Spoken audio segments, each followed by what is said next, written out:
I'm done. I'm done with life, and it's all Jermaine's fault. It's always Jermaine's fault. If you don't have a man, you ain't nothing. Good women are dead. Evil bitches, rise up!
One half is arguing that women are like substandard, not really human unequal pairing.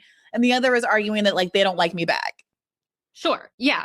And I also think that, there's there's very much different levels of hetero pessimism that people can be expressing. And I think that's kind of maybe where some of the disconnect of all of this comes from, is that a lot of people took it as like, oh, you know, if I'm one of these women who is shouting from the rooftops that like I love men, I want to be with them, but I can't find somebody who, you know, who wants to do this with me. You know, I can understand why somebody like that might look at this article and be like, well, what is she talking to me for? Like this, you know, I'm not the Andrew Tate here. And they'd be completely right to think that. However, like there is a very large vocal set of people online who, you know, are kind of expressing more, you know, 4B type attitudes, you know, more of unfollowing, you know, other women online when they get a boyfriend, or, you know, things of that nature.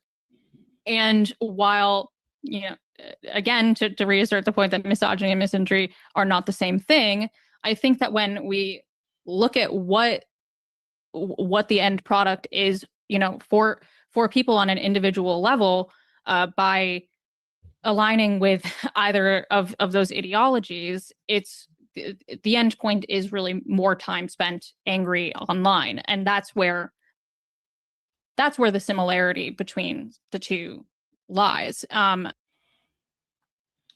Welcome to the show. Welcome. Thank you guys for tuning in one more time. Hit the like button, please. Like, share, and subscribe. Do all the things. If you want to support the show, click the link in the chat. You can hit me up on buymeacoffee.com. You can buy me a coffee of any size. And I'm going to get right into tonight's discussion. And I was listening to a lot of this earlier today, and I found this incredibly fascinating and really enlightening too. I don't even have like any personal criticisms about the two women in particular who are gonna we're gonna listen to them for pretty much the entirety of the show tonight, because I want to comment on almost this whole thing that they put out, because it really was a great conversation. That one, you know, excuse me for falling into a little bit of confirmation bias, but they actually did confirm at some point, at least they confirmed, they're going to get to it, but they talked about certain ideas that I have noticed myself, and that there are just certain like structural realities that men and women are dealing with right now in terms of like forming relationships and romance, quote unquote. And it's something that's almost beyond any individual man or woman.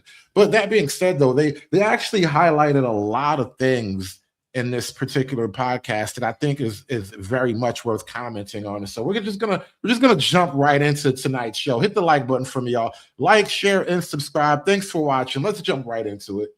We're MAGA. All right, faithful. We are back with another episode of Bad Faith Podcast. We have returning within the last 6 months, because she's writing articles so hot, we can't not opine. Magdalene Taylor, she is a writer and sex cultural critic at Playboy. She's a senior editor there. She has just set the internet aflame with her viral New York Times take, "There's nothing wrong with wanting men." Welcome back to the pod. Thank you so much for having me again. Now, right away, right off the bat, let's just take a quick, brief moment to notice that what sparked this whole thing is that liberal women have taken to the New York Times, of all places, to declare in the affirmative that there's nothing wrong with wanting men. Which would imply that there's been a general energy or trend towards not wanting men, or at the very least, not liking men. And now they've gotten to the point, they've been pushed so far into the corner that they have to say, you know what? There's nothing wrong with being a woman who likes men, or a man, all right? Not even all of them, just this one guy that she likes, all right? There's nothing wrong with that. That's how far we've fallen. We have to declare, like we have to scream from the mountaintops effectively, that there's nothing wrong with heterosexual relationships, all right? It's in fact healthy and quite positive. All right, so this got a lot of flack, in part because the timing of it was a little bit less than ideal, coming out during Pride Month and initially being titled something along the lines of like it's okay to be straight. Yeah, something like that. I will say, okay, it came out the day before Pride Month. Also, still not ideal. Still not ideal. And yeah, they did some kind of like A/B testing on headlines, and one of them was like the regrettable being straight is great, actually, or something like that, which the whole thing really, set me up for a shitstorm. I mean, it is though, right? Is it not? I don't understand why that would like set you up for any problem whatsoever. It's it's baffling to me. But I mean, I'm not even going to get into it. Don't you guys do it in the chat either. But we're not saying that doing all that other stuff isn't great. No matter how I feel about it, honestly, I'm not saying it. But being straight is great. No? Put a 1 in the chat, guys, if you agree with her problematic, apparently, statement that being straight is great. Put a 1 in the chat if you agree with her problematic statement that being straight is absolutely, positively straight. Wouldn't want it any other way. I wouldn't change it for the world. Not only is being straight good, right? Not only is being straight great, but being a straight man is amazing, right? Being a heterosexual male is phenomenal. Now, I'm not saying being anything else is not phenomenal. I'm going to leave other people to make that declaration or that judgment. I want to just declare. I want to declare that being a heterosexual male is marvelous. It's immaculate. It's almost godlike. It really is. It is almost godlike. You ever felt like Thor or one of them motherfuckers like that? It's almost godlike. That's all I'm saying. Which neither of those things were my decision, to be clear. Fair enough. So we're going to table that criticism. You've already addressed it. I saw you also did like a response video on your Instagram where you kind of were like, that was regrettable, not my choice, and mea culpa. I would not have chosen that. So we're going to put that to the side. So tell us what this article is about, if it's not about sort of defending the value of heterosexuality. Yeah.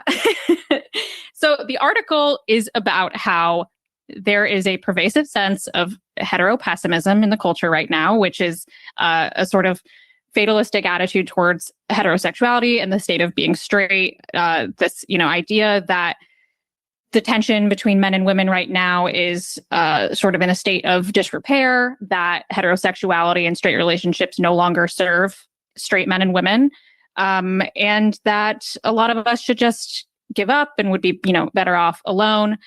I am trying to argue in this piece that I think that the conditions of being a heterosexual right now are not as bad as they seem. I think that a lot of us are getting swept up in this hetero-pessimistic movement, and that if we zoom out a little bit, we would see that it's really not that bad of a time to be straight if we have the right attitude about things.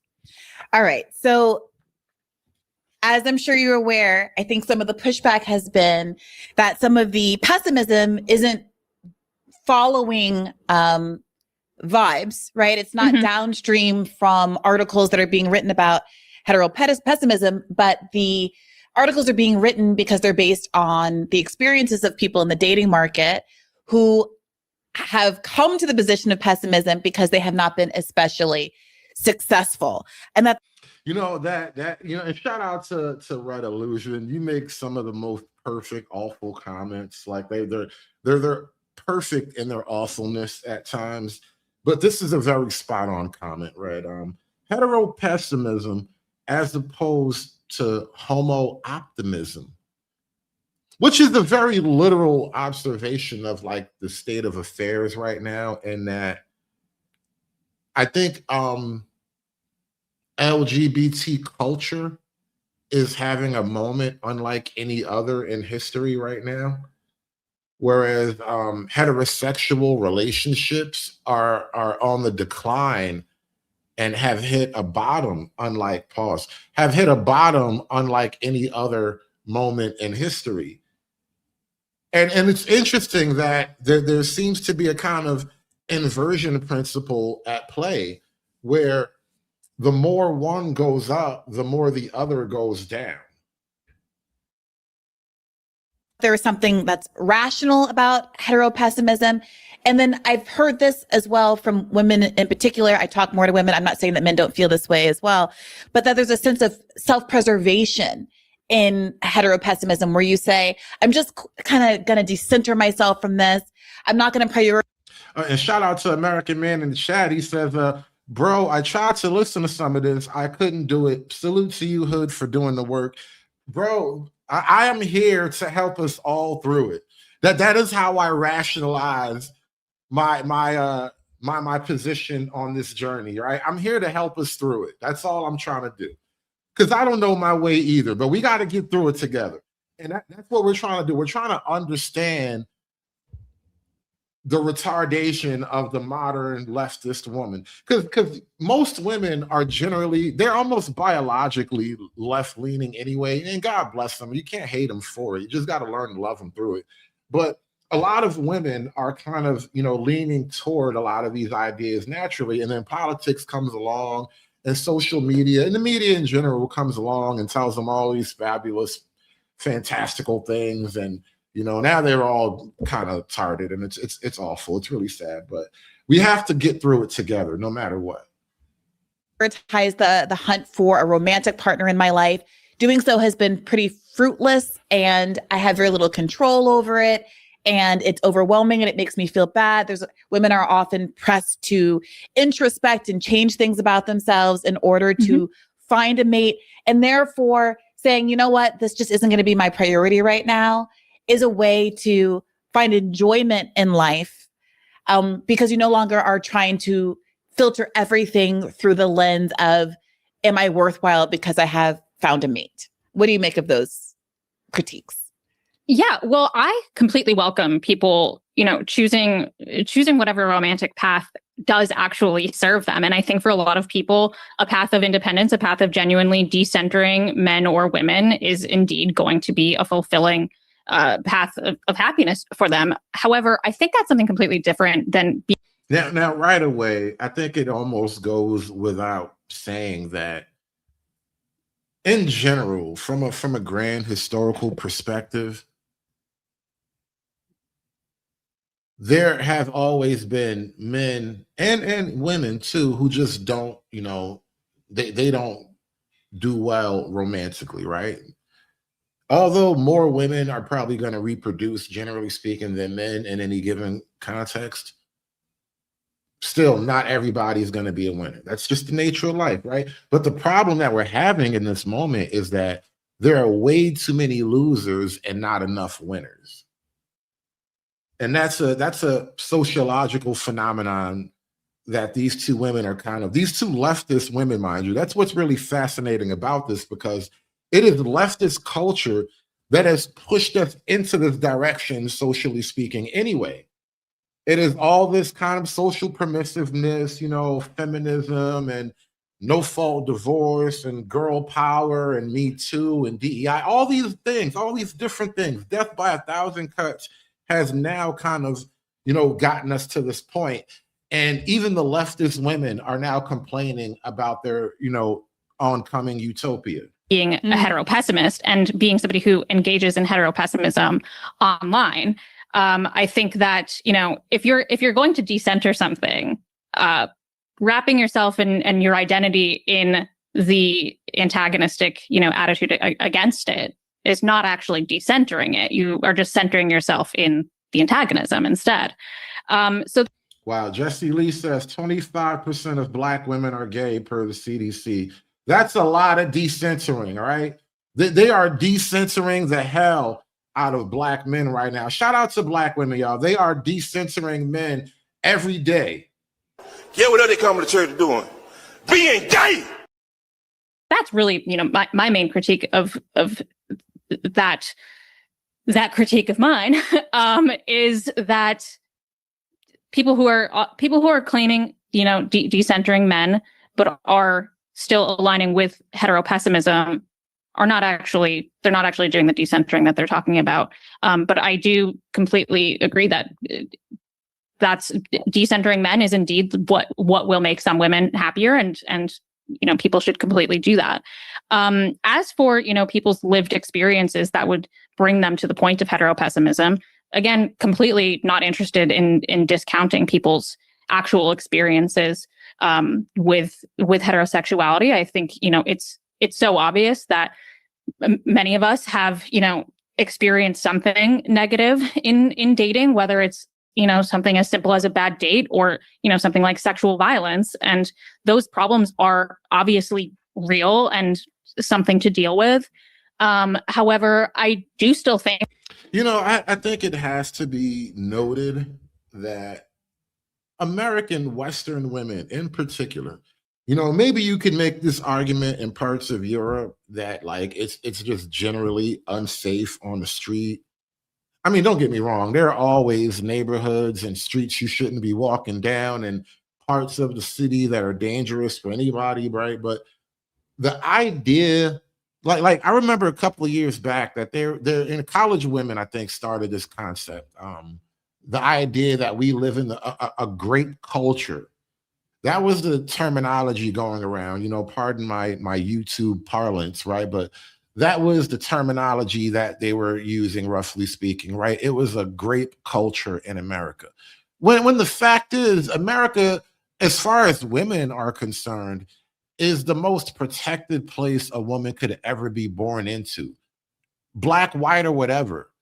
And frankly, in America, a woman's safety isn't necessarily the fault of the laws per se, right? We do punish men in particular who commit crimes of that nature against women. We have no problem throwing men in jail forever for whatever they do to women. But the idea that women are somehow unprotected in this country, it really is more of a localized and familial issue. It's either some in-house thing or you just really live in a horrible neighborhood and bad things happen to everybody there. You know what I mean? But the idea that women in general are just unsafe, broadly speaking, in America, like women have all the motion they could ever ask for in America. Matter of fact, women have so much freedom in America that they're choking on it right now.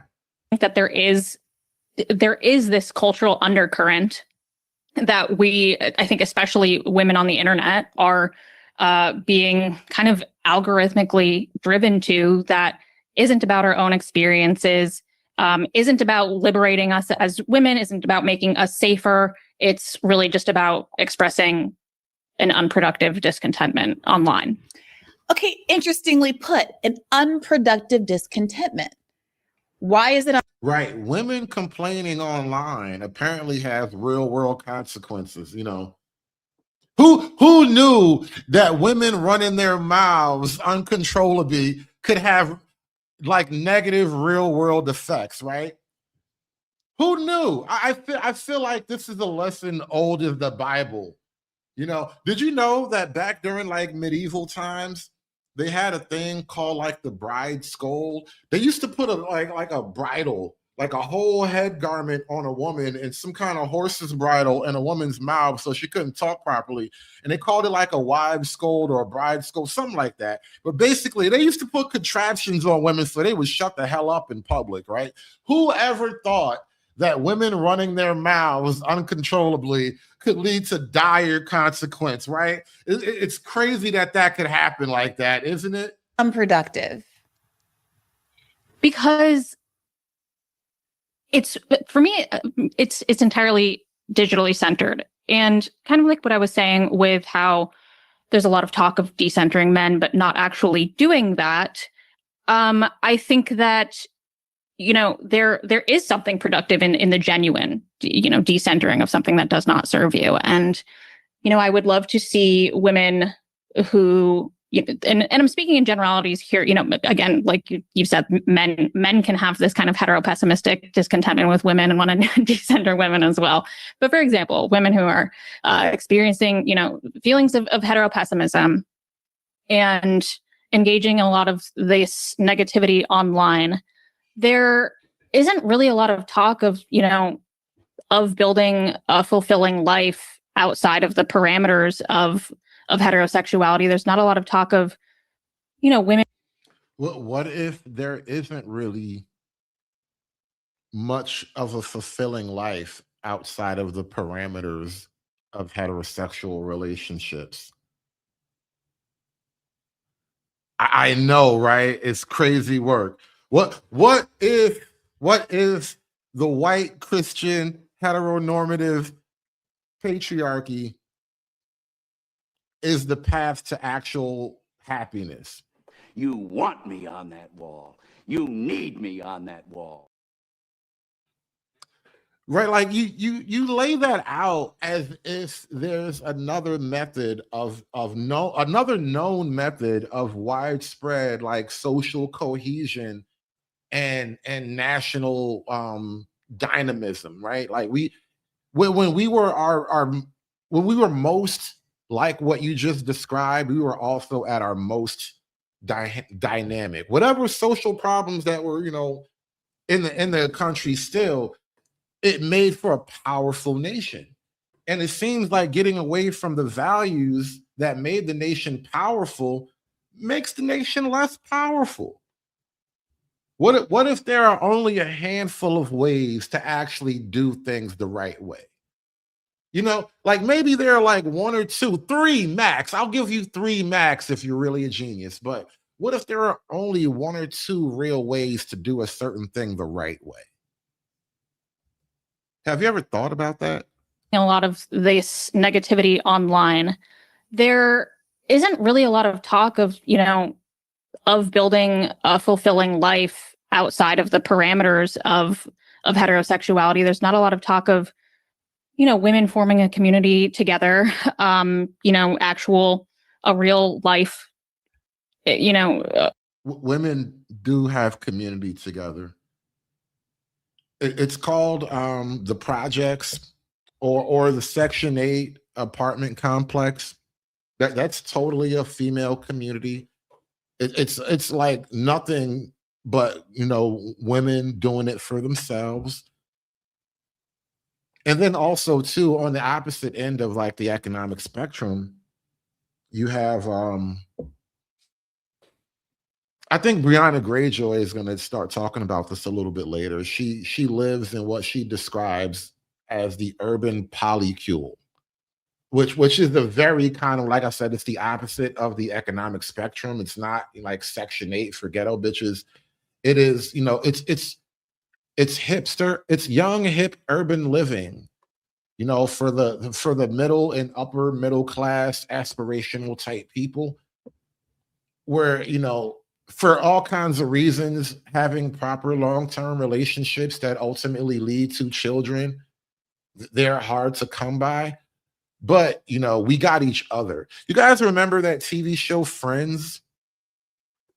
With like Ross and like that retarded blonde chick and that one guy, Joey, who was kind of like dumb, but, girls always liked them because that's, kind of a TV archetype too.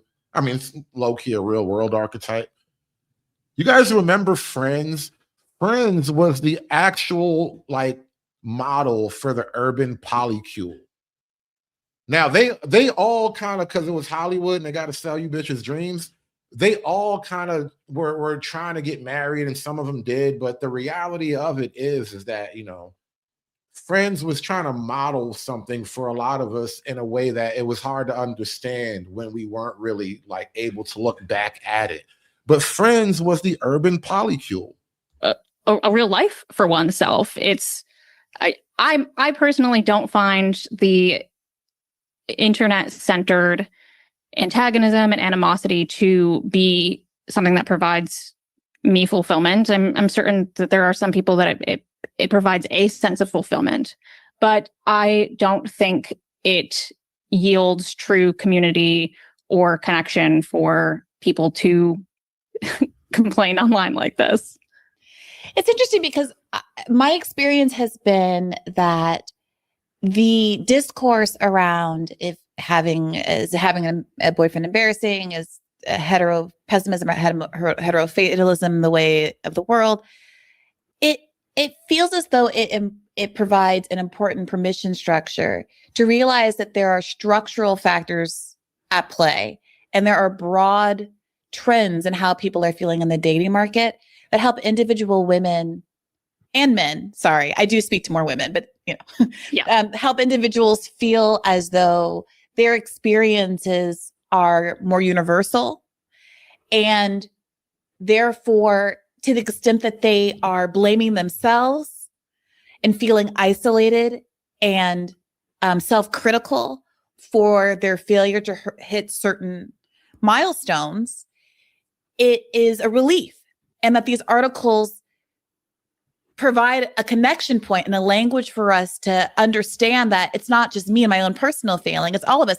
In a similar way, not to take this too far, but I think that Bernie Sanders talking about universal health care in 2016 and platforming all of these individual Americans who were feeling this deep shame and not being able to provide health care for their loved ones, realize it's not just because I didn't work hard enough and I didn't do Reaganomics well enough. It's because there are structural factors that are making it increasingly expensive for me to provide for this basic life-sustaining need. You mean like a woman who respects you and wants to work together toward raising children and building something toward, old age and retirement?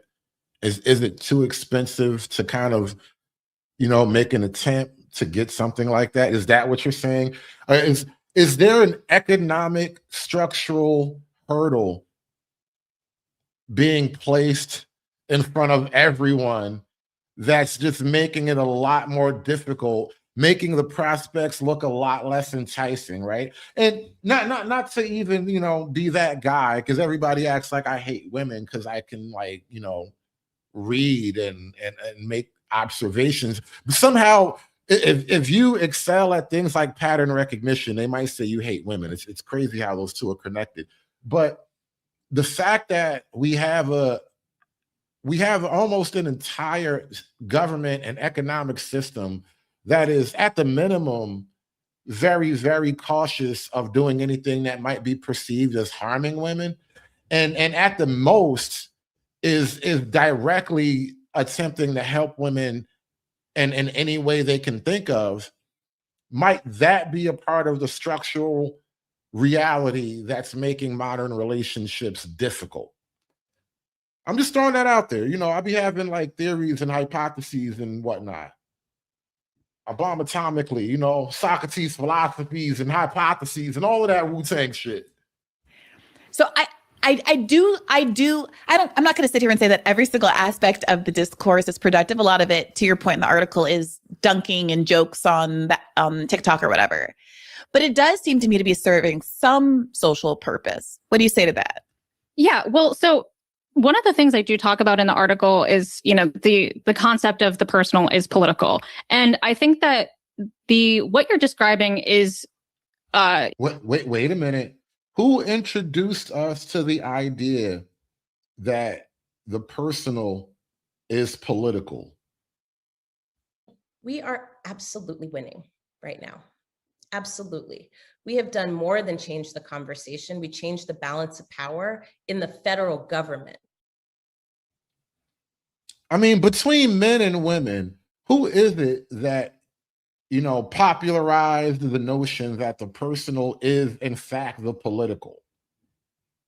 I really didn't take my time. I just kind of jumped on air with this because I was already running behind schedule anyway.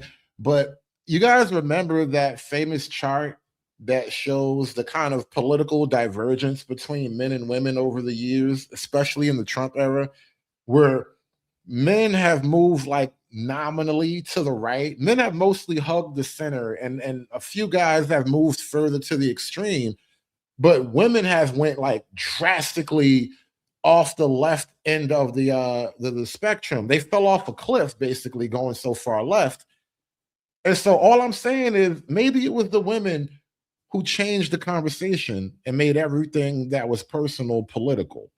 It is an example of how that phrase is indeed, helpful and liberating to people. It identifies that some of the personal issues that we face are indeed the result of, something bigger, a political issue, a political structure, and that they aren't. It isn't a matter of our personal failings, and that if we are able to, find the language to address what we're experiencing, then we might indeed be better at finding a solution for it and finding community around it. However, what I see with heteropessimism, and why I think it's become a problem and something that we should, at least be conscious about, is that we have kind of inverted the phrase "the personal is political" to where now, with something like "is having a boyfriend embarrassing?"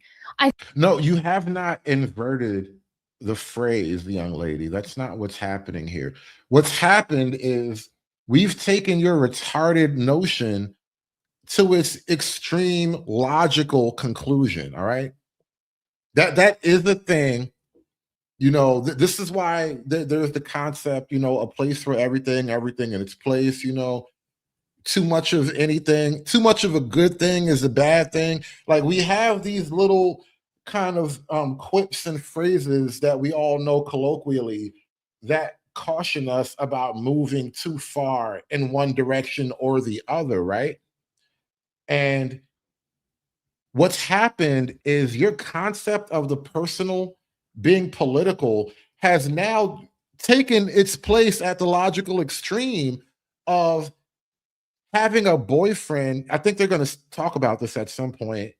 Having a boyfriend is like Republican coded, right? Somehow for a lot of these modern, young, leftist, urban, liberal women, the idea that they have a boyfriend at all, the idea that there's anything about them that would make a man attracted to them at all, is somehow right-wing and Republican Trump. It's MAGA. Heterosexual relationships are basically MAGA coded, all right? Getting bitches is some Donald Trump shit, all right? That's not me. That's me extrapolating and taking it to its logical extreme, right? That's what these women are basically talking about, right? The idea that men and women getting together and doing the lambada, doing the forbidden dance, it is actually right-wing, it's MAGA coded, and that's how crazy leftism has gotten. If you think I'm here to play around with y'all, God damn it, I'm not. All right. I think a lot of us are, totally conscious of that kind of being a joke, not that serious. But I do think that there is kind of a bubbling generation of young women for whom, having a boyfriend is legitimately socially embarrassing, and to align with men is socially embarrassing. But moreover, it's considered a political failure to be aligned with men in any way. And so instead of, something that they're experiencing in their personal life being, something that we can band together as, of broader political consequence, it's that your own personal life is the matter of political consequence, and that you are having a negative impact on, the political reality by doing something like being actively straight. I mean, okay, so this article, being actively straight. I hold on. We got to run that back a little bit. Let me absorb that in totality for a moment, y'all. Hold on. I've never heard of phrasing. I've never heard of anything like that. Being actively straight. What does that even mean? It's that your own personal life is the matter of political consequence, and that you are having a negative impact on, the political reality by doing something like being actively straight. Being actively straight is bad for the Democrat Party.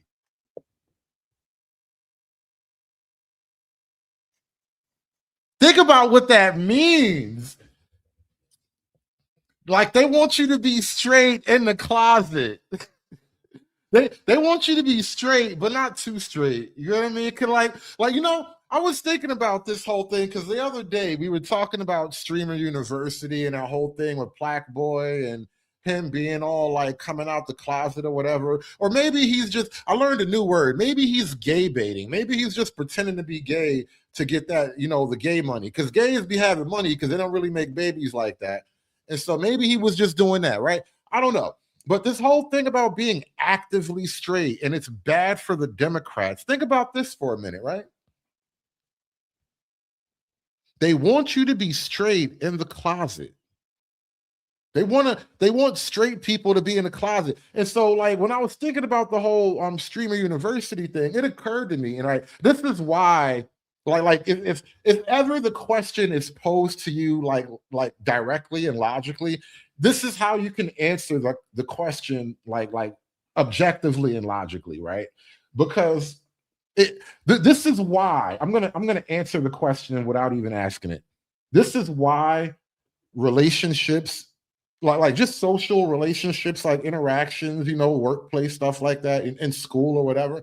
This is why there is very little overlap between the world of straight men and gay men, right? Like most straight guys don't go around trying to bother the gays and pick on the gays. Like it's not a 1980s high school movie. No, I don't think that was ever really a big thing, right?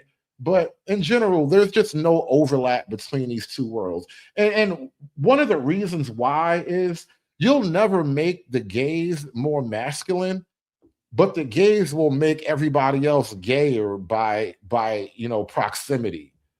And that's just something that, it's hard enough being a man. And now you got these niggas lowering the bar for every goddamn thing. That's what the OJ dude was really mad about with Plaque Boy. He was like, yo, Plaque, come on, man. I used to fuck with you back before you was doing all this extra shit. You know what I'm saying? You was just another brother trying to stream. Now you just you on the other team now. Like, I can't with you. I just can't. You know what I mean? And that's basically why there is just no overlap. And what these two women have kind of stumbled onto now is that things have gone so far down the progressive path that being, quote, actively straight, as this young lady just described it, is a bad thing. It might be perceived as a bad thing. Remember, having a boyfriend is MAGA Republican coded. That's like Trump shit. Something that they're experiencing in their personal life being, something that we can band together as, of broader political consequence. It's that your own personal life is the matter of political consequence, and that you are having a negative impact on, the political reality by doing something like being actively straight. I mean, okay, so this article, having a boyfriend embarrassing now, by Shantae Joseph, keeps coming up in the discourse.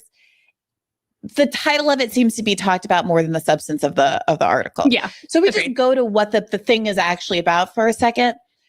As I recall, and I have it up in front of me now, it opens with a rejection of a kind of social media performative coupledom, where for a time, up until recently on social media, there was almost like a pick me girl sort of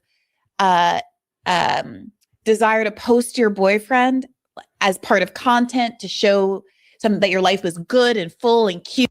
Now, remember this, as far as the idea of pick-me's go, it was not men that ruined the concept of the pick-me. It was always women who had a problem with other women who made it a point to be appealing to the masculine. Nobody hates a pick-me like women who don't get picked, or women who pretend they don't want to be picked. That's who ruined the idea of a pick-me, for the record. And there were these videos of, a woman in front holding the hand of the cameraman in different vacation spots around the world. There's language around soft launching your boyfriend on the apps. It was cultural capital to display your boyfriend. And this article is asking, well, is that going out of style because we no longer want to be pick-me's and center our lives and our personalities, at least on social media, through the lens of having a partner? Which suggests to me that that's not man-hating per se. It's asking the question of why any individual would choose to advertise their sort of sexual desirability or relationship desirability as the key aspect of who they are in their public presentation. And it's kind of an anti-pick me mantra. Did you take something else away from that piece? Well, I think one of the things that always sticks with me with that piece is, there's some assessment of an influencer podcast where they're talking about, having boyfriends, and a lot of the comments are, to the effect of having a boyfriend is Republican coded. And so I do completely agree that I think the article in its original intention was to say that we are now in our, digital performance of the self shifting away from centering men. And that is a very loaded statement, the digital performance of the self, which is almost to state that your digital self is not anything really, really connected. It is not yourself. It is like a performance of yourself, which is like a caricature almost, Like there's you being yourself, and then there's pretending to be yourself, if you understand what I mean. Like the way she kind of throws that phrase out there, it really implies something dark about like the social media mind of a lot of women and the modern women. In my own personal life, I completely agree that like being somebody whose only identity is having a boyfriend, and especially making that your digital identity, that it is embarrassing. I wouldn't want that for myself. But I think that like we are kind of collectively losing the specificity of that, the intention of that article. Jabroni, I like that comment. Shout out to Jabroni. He says they love coming up with new terms to describe why their lives suck. All these new words you be hitting me with. Oh my God. I think that's really the simplest answer though. And there is a broader sense of embarrassment among young women right now about any kind of alignment with men, and a lot of fear of being called a pick me. I think that, it's, you have to identify yourself as a girl's girl and identify yourself as the opposite of a pick me. And, I also feel like I'm way too old for either of those terms, but nevertheless, they get hurled at me in one way or another anyway. But yeah, I think,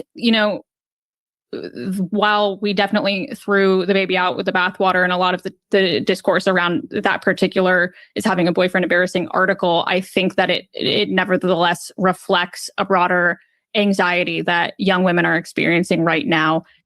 Ooh, shout out to anxiety. I wonder if there's a pill you could take for that. In how their alignment with men, to whatever extent that may be, is being perceived by other people. It's interesting because that line. Whoa. Wait. This is why I wanted to cover this show, and I had to do it fresh today. I didn't want to wait till tomorrow or some other day because I really got to get up in the morning. But we're going to do this goddamn show because she really does. Through this whole conversation, they really do drop a lot of weighty ideas. Like, think about what she just laid out. How their alignment with men, to whatever extent that may be, is being perceived by other people. Women are experiencing anxiety about how their alignment to men is being perceived by other people.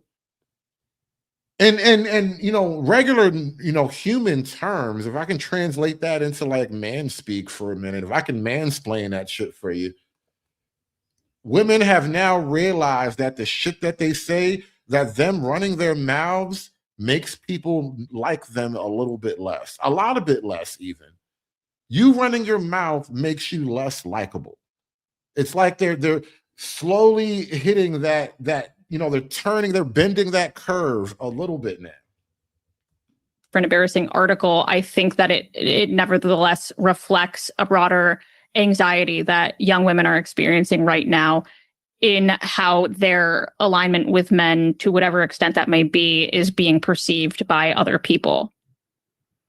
It's interesting because that line in the boyfriend is embarrassing piece about is having a boyfriend Republican coded, that's definitely in there. I don't know the context of where that came from. That feels like a kind of a TikTok joke more than a deeply felt belief, but maybe I'm giving too much credit to whoever actually wrote that.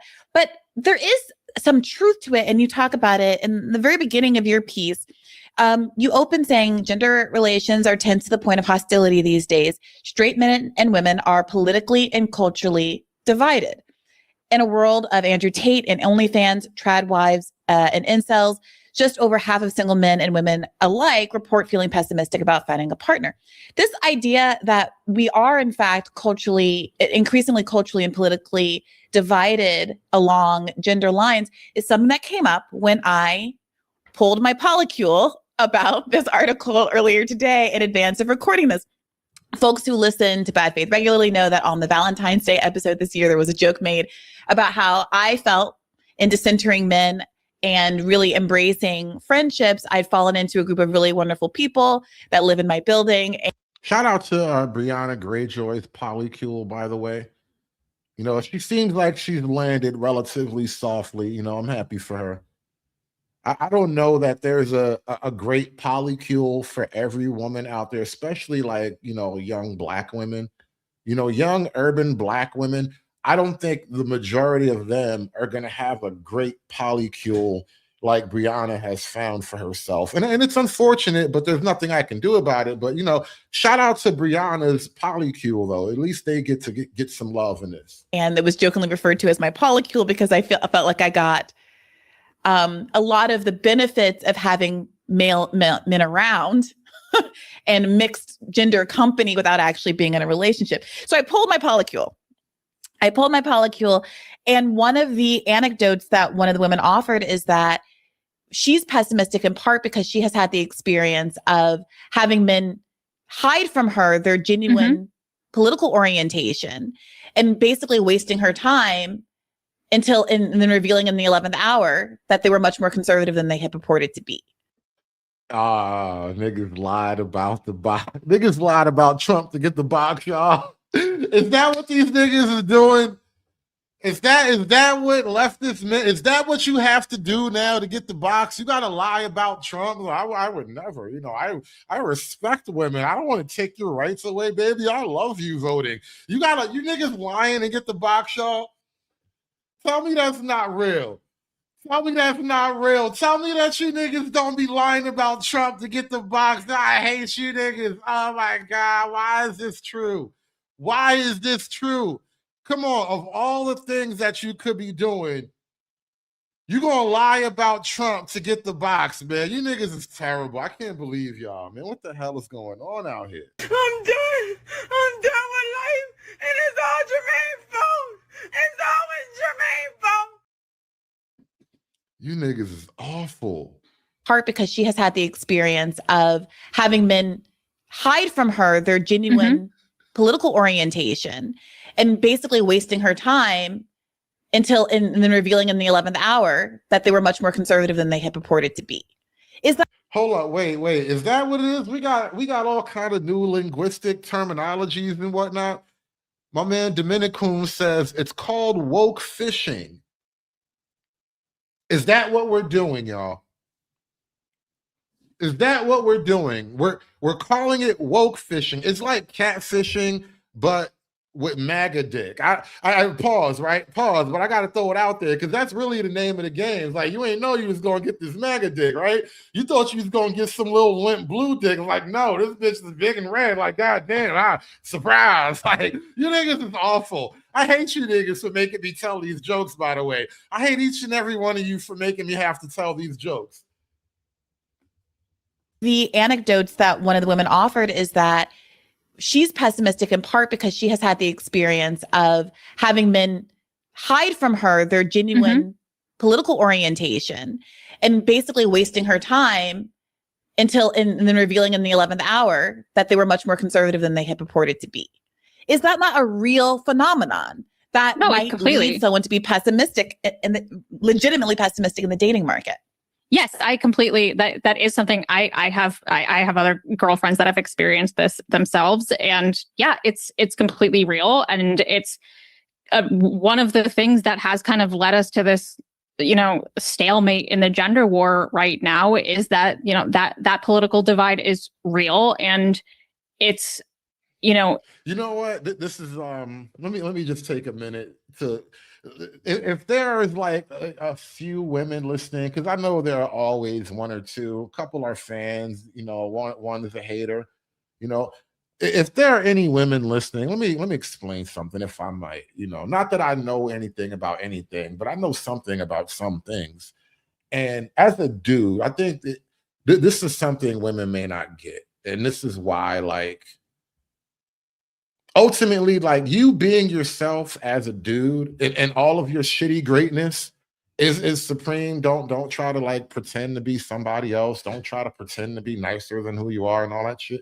Because basically, like, if I gotta lie to you to get you, I can never really love you. You know what I mean? And isn't that what you want from me ultimately at the end of it? Like, you want a nigga to love you because that's when you feel like you won and you can get away with shit, right? But if I gotta lie to you about a bunch of bullshit, if I gotta pretend to be MAGA, I can't actually be with you. I gotta pretend to not be racist. Like, come on. I gotta pretend to not want to deport immigrants and shit. I gotta pretend that I don't ever like you voting because I know that low key you want to vote against me. Like, I don't want to have to pretend. I want you to love me in spite of the fact that I want to take all of your rights away. It could never really work any other way. You have to love me in spite of the fact that I want you to not vote. Shit like that. If you're really gonna make me lie to you about basic shit like that, this could never ever work. Now, what happens between us because of that is totally a skill issue, and good luck to you. Good luck and Godspeed. But I just hope that that's something that you girls out there understand. Like I said, I don't know everything, but I know some things about some things. It's impossible to ask people to budge on either line when it's something that they, is such a core part of their, their identity and their sense of ethics and morals. And so it's obviously, it's a completely, I think the pessimism there is a totally natural response that people are having. I think that nevertheless, we do have to find some kind of way forward, and that this collective narrative of heteropessimism perhaps isn't that. Is the way forward simply women shutting up about how unhappy they are? Yes. What the hell? Why is that so hard for women to really accept on any level? And this is just an across the board general theme about modern women, from America to South Korea, hell, even in Latin America. You know what I mean? Like, it's a myth that Latin American women are somehow more like submissive. Like, they're more domestically skilled, maybe, but I don't know if submissive is the same thing. Because women across the world don't want to shut up. They don't like the idea that shutting up is somehow something that they should do to help everybody or help everything else, right? That is the last thing that you could ever try to convince a woman to do, is to shut up for the greater good. You ever try to tell a woman to shut up for the greater good? You really think that's how that's going to work? No woman has ever shut up for the greater good. If you could have saved the Titanic by having all the women on board have a moment of silence, more people would have died that day. There's just no way you can ever sell that shit. But that's kind of like the painful truth of it, right? It's ironic as hell, but that's the reality. They don't like being told that. But it's as practical as it might be. There's that saying about, like, why do they say women and children first?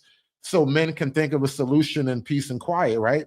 Like, no matter how practical of a solution it actually could be, they will hate you for telling them that.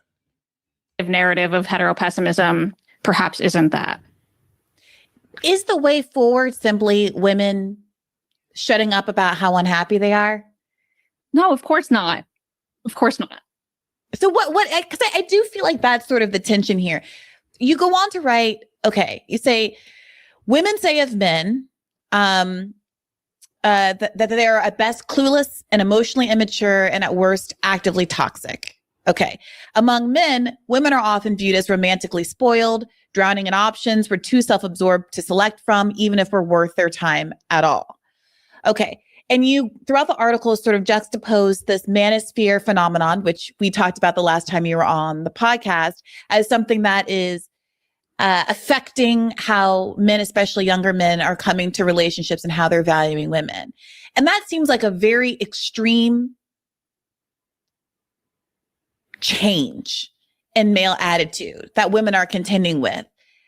It's not all men, obviously, but it is significant enough that anecdotally, women are saying there's a gender politics polarization that's happening that is leading many women to feel like they're not able to find sort of their ethical match in the opposite sex.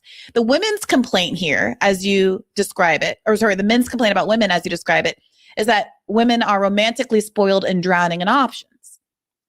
Now, is that true? Is that what's happening? That women, all the women who are sitting around wanting to be married and partnered are single because they have so many options? Well, I don't think that either side of this, this gender war tension is completely 100% accurate in their assessment of the opposite gender. And while there are men who are politically, of a stance that just is not going to align with a lot of today's young women, there are also a lot of young women who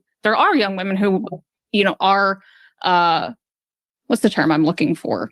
If you want to look, for example, at their how they're able to use a dating app, for example, compared to a man, like that is just the real quick. I think one of the big sort of divergence points politically for men and women is that as much as women resent men for this idea that men want to hold women back and want to take their rights away and want to stop them from having dreams and options and all this stuff, like as much as they resent men for that, whether it's rightful or wrongfully, but still, I think men also resent the fact that women right now, not theoretically, not some proposition way down the line, but right now, actively in this moment, women are basically voting for and campaigning for things that actively harm men.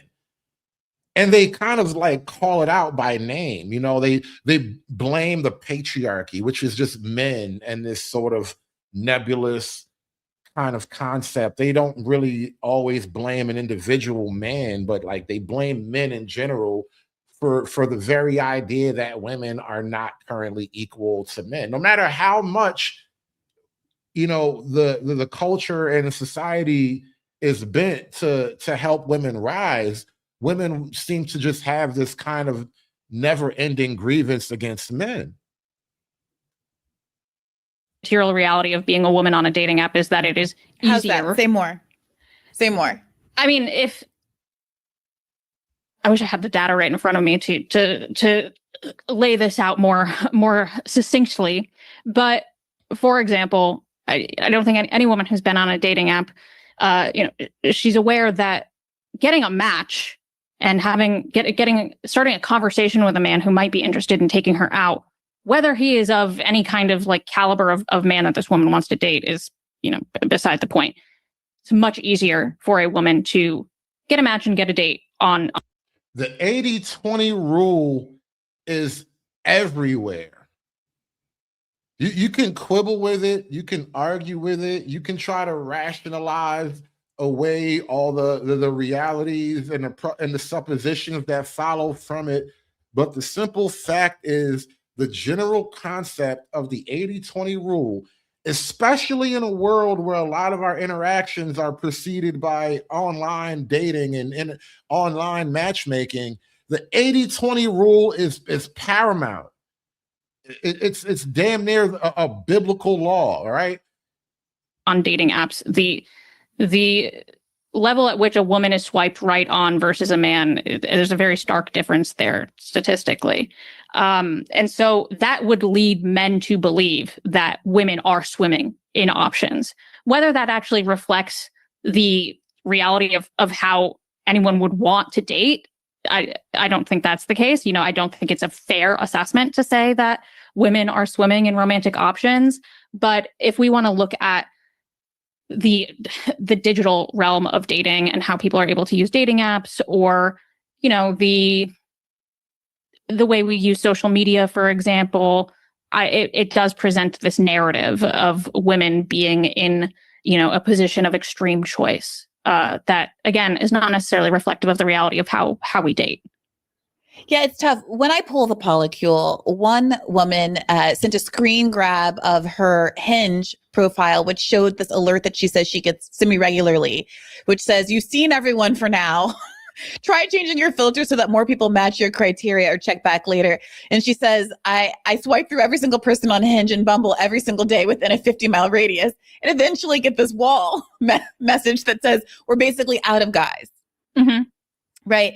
And at the same time, I know that there's a discourse that women are setting their filter for 6'2" and above and all of these other criteria. But I talked about this with the group as well. And they're feeling why in particular they're feeling so pessimistic is because the attitude among the women in the group is that they are consistently trying to broaden what they think that they want. Mm-hmm. Here's a problem, and it's sort of a trap of modernity. The more economically successful women become, the more social status, the higher above men that women ultimately get. What winds up happening is a kind of like I said, a trap of modernity, where there just becomes significantly less men in any given woman's pool of options that they become attracted to, right? And now let's think of it mathematically, right? Let's say that they're just a smaller pool of men that they're actually attracted to, right? Now, out of those men, a certain amount of those men are just gonna not be attracted to them off rip. So you take them out of the equation immediately. So now the pool shrinks a little more.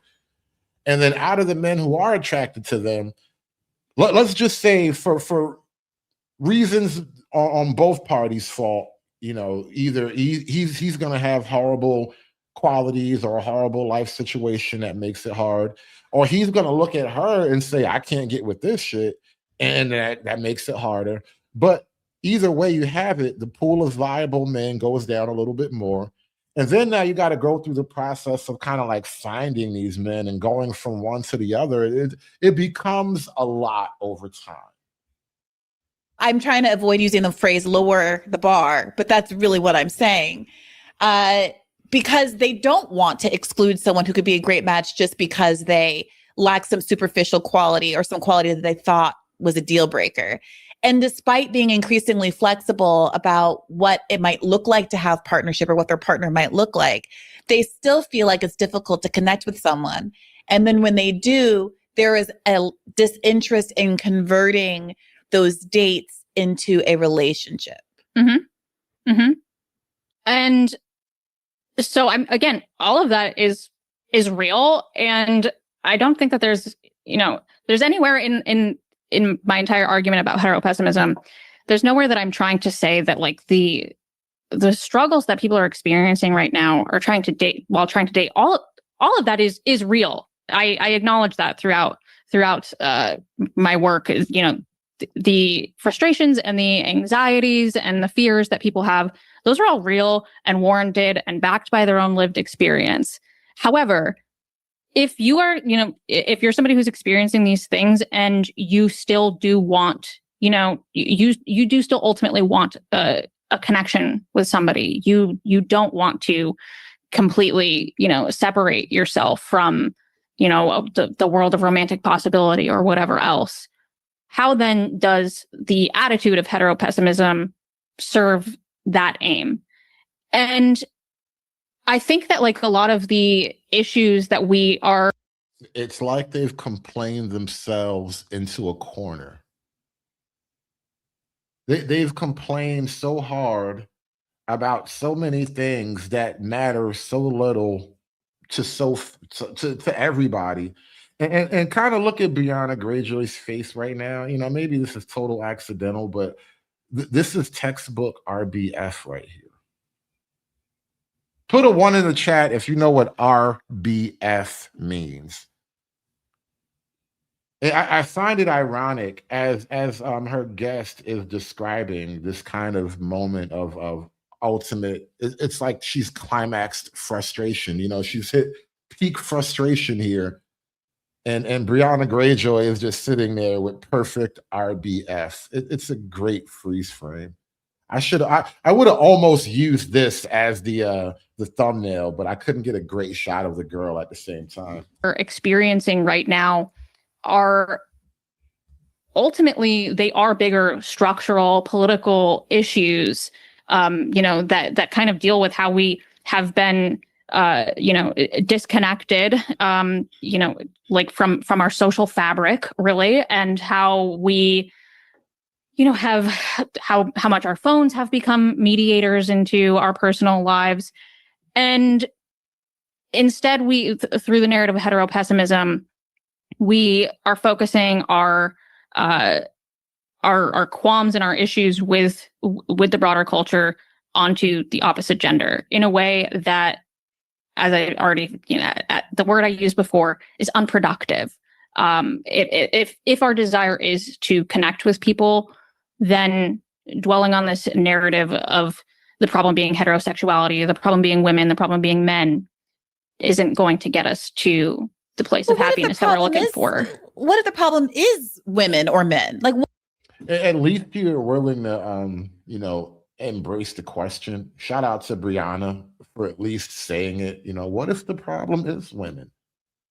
I'm not saying the problem is women. You know, I think it's a little bit more nuanced, a little bit more complicated, a little bit more layered, more structural. You know, it's definitely women, but I think there's a lot of other shit happening too.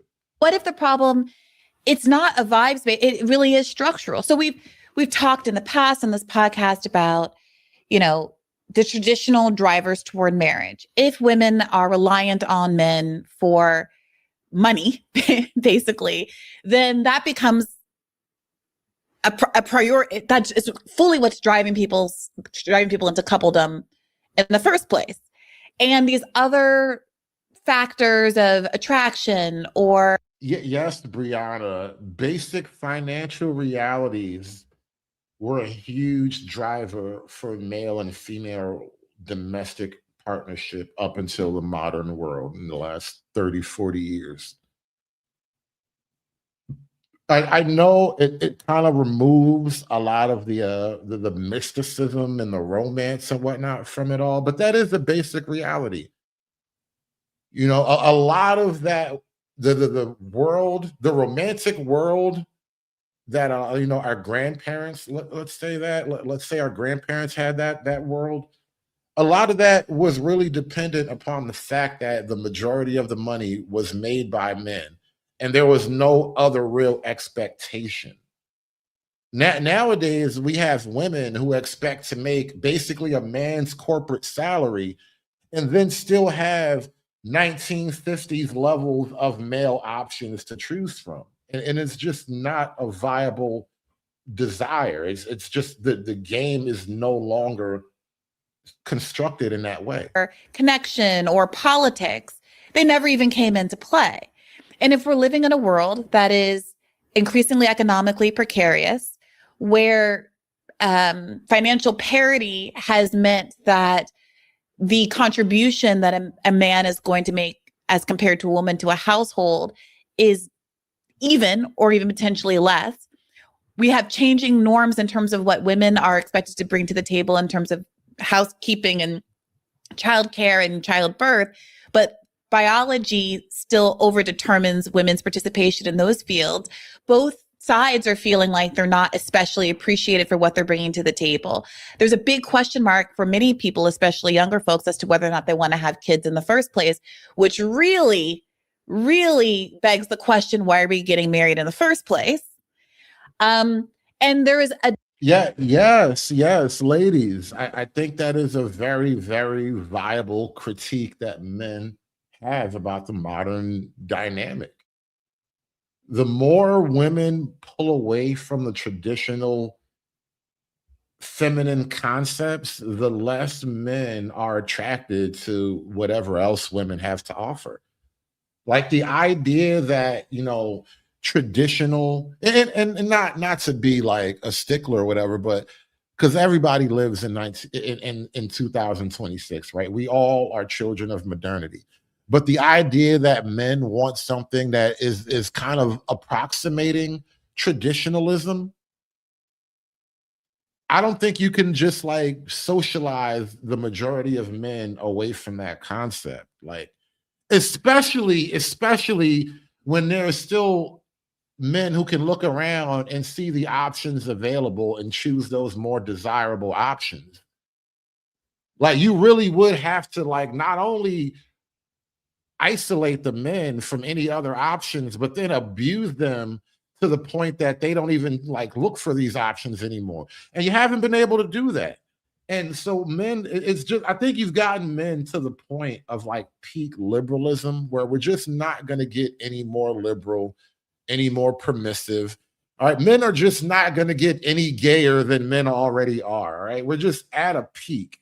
I think on top of all of this, it's like, feels to me like a failure to be able to articulate what people actually want out of marriage when some of the sort of existential and material drivers of marriage are no longer at play. And that's not to say there aren't good reasons to be partnered and have companionship, and there's male loneliness and there's all this stuff. But sometimes I do feel like there's all this conversation happening up here when fundamentally I do sometimes feel like there's a failure to articulate what it would take to make a partnership worthwhile when some of the historical motives no longer exist. Mm-hmm.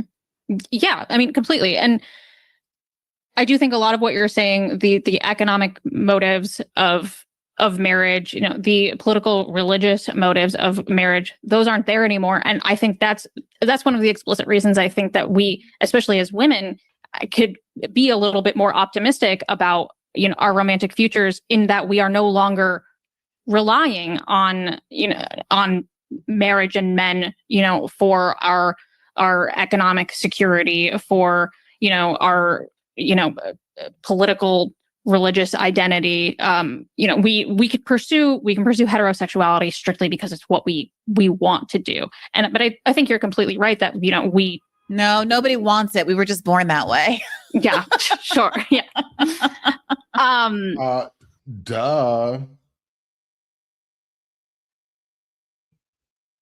Now, I don't know if you can say the same thing about the other, thing, because I think that's what she was trying to like cleverly make a quip about, was just born this way. But yeah, the overwhelming vast majority of human beings do have just natural proclivities. I know it's a shocker, right? It's controversial, isn't it?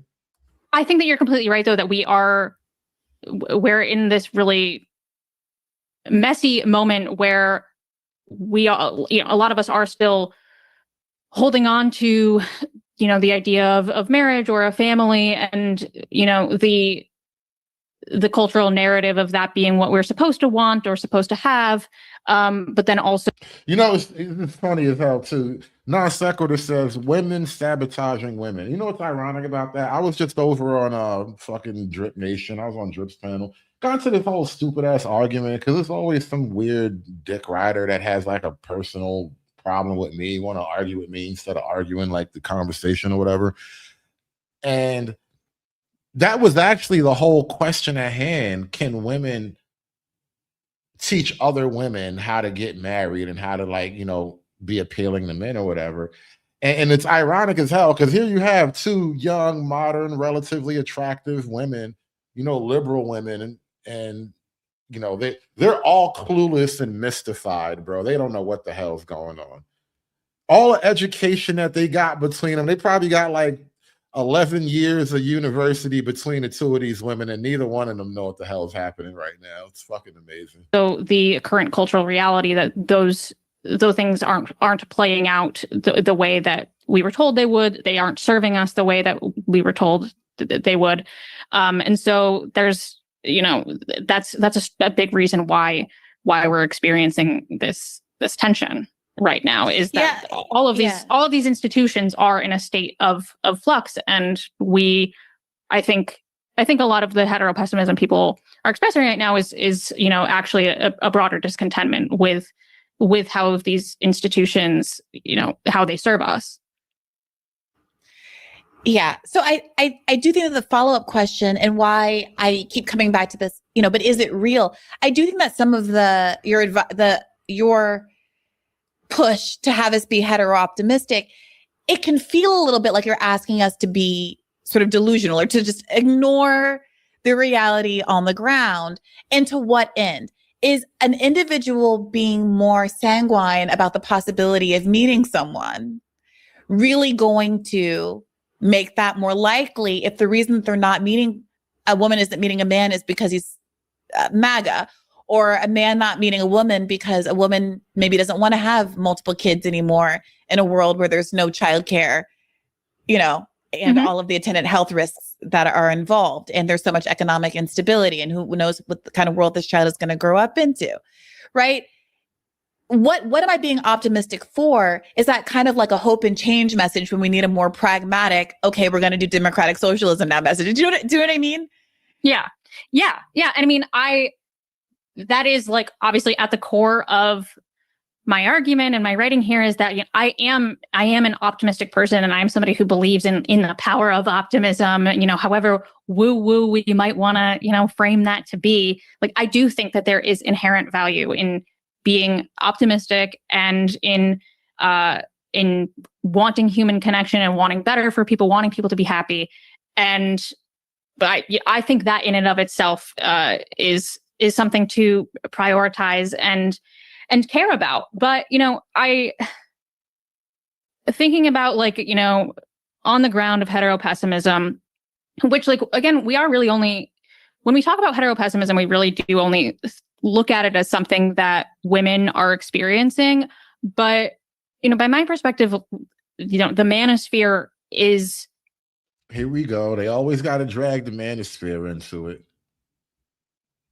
All right. Keep the manosphere's name out your goddamn mouth. I'm done with life, and it's all Jermaine's fault. It's always Jermaine's fault.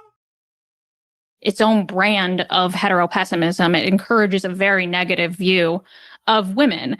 And, so I think about it, if there was a young man who was, drawn into the manosphere, who started harboring, the completely misogynistic attitudes towards women, started talking, a lot online about how much they don't like women, what disappointments they are, their frustrations with women in this very generalized sense, it would be quite obvious why. Leave them alone to talk about things by themselves. They come up with crazy ideas. At least not a partner who loves and respects themselves. I know that there are plenty of women who do associate themselves with the women of the manosphere, as the documentary that we discussed last time shows. But, it's the classic argument of, like, you can catch more flies with what is it, with honey rather than vinegar or something with like that. Mm-hmm. And so it's I am critical of the ways that we as young women have kind of absorbed this culturally popular narrative of it, very loudly, vocally hating men. Have you noticed how, although there is, the manosphere and the Tate and the Kevin, Mic check. Are we still here?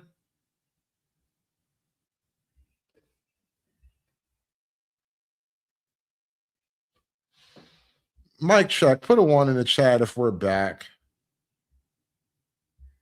What just happened?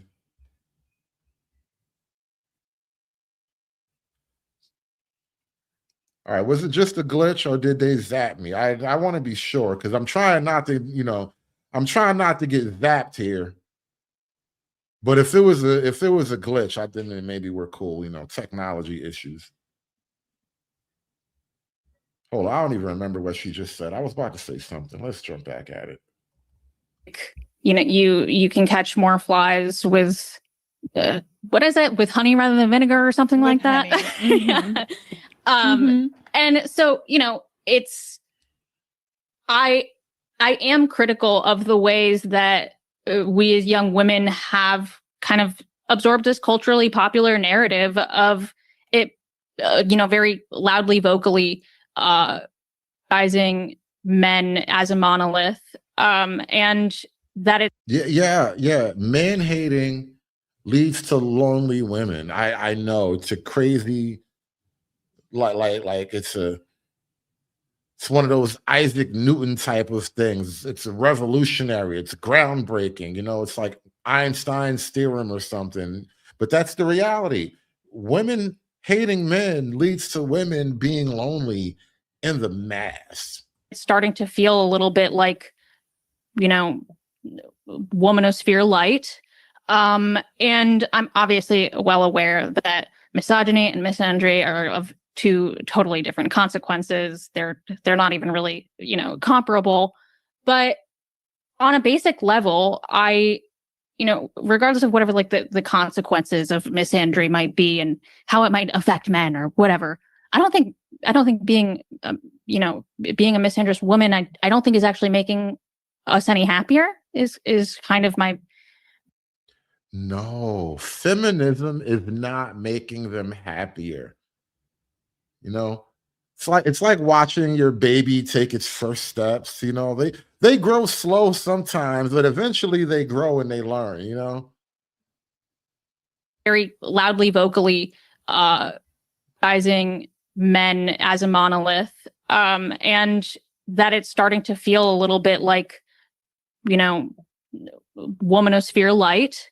And I'm obviously well aware that misogyny and misandry are of two totally different consequences. They're not even really, comparable.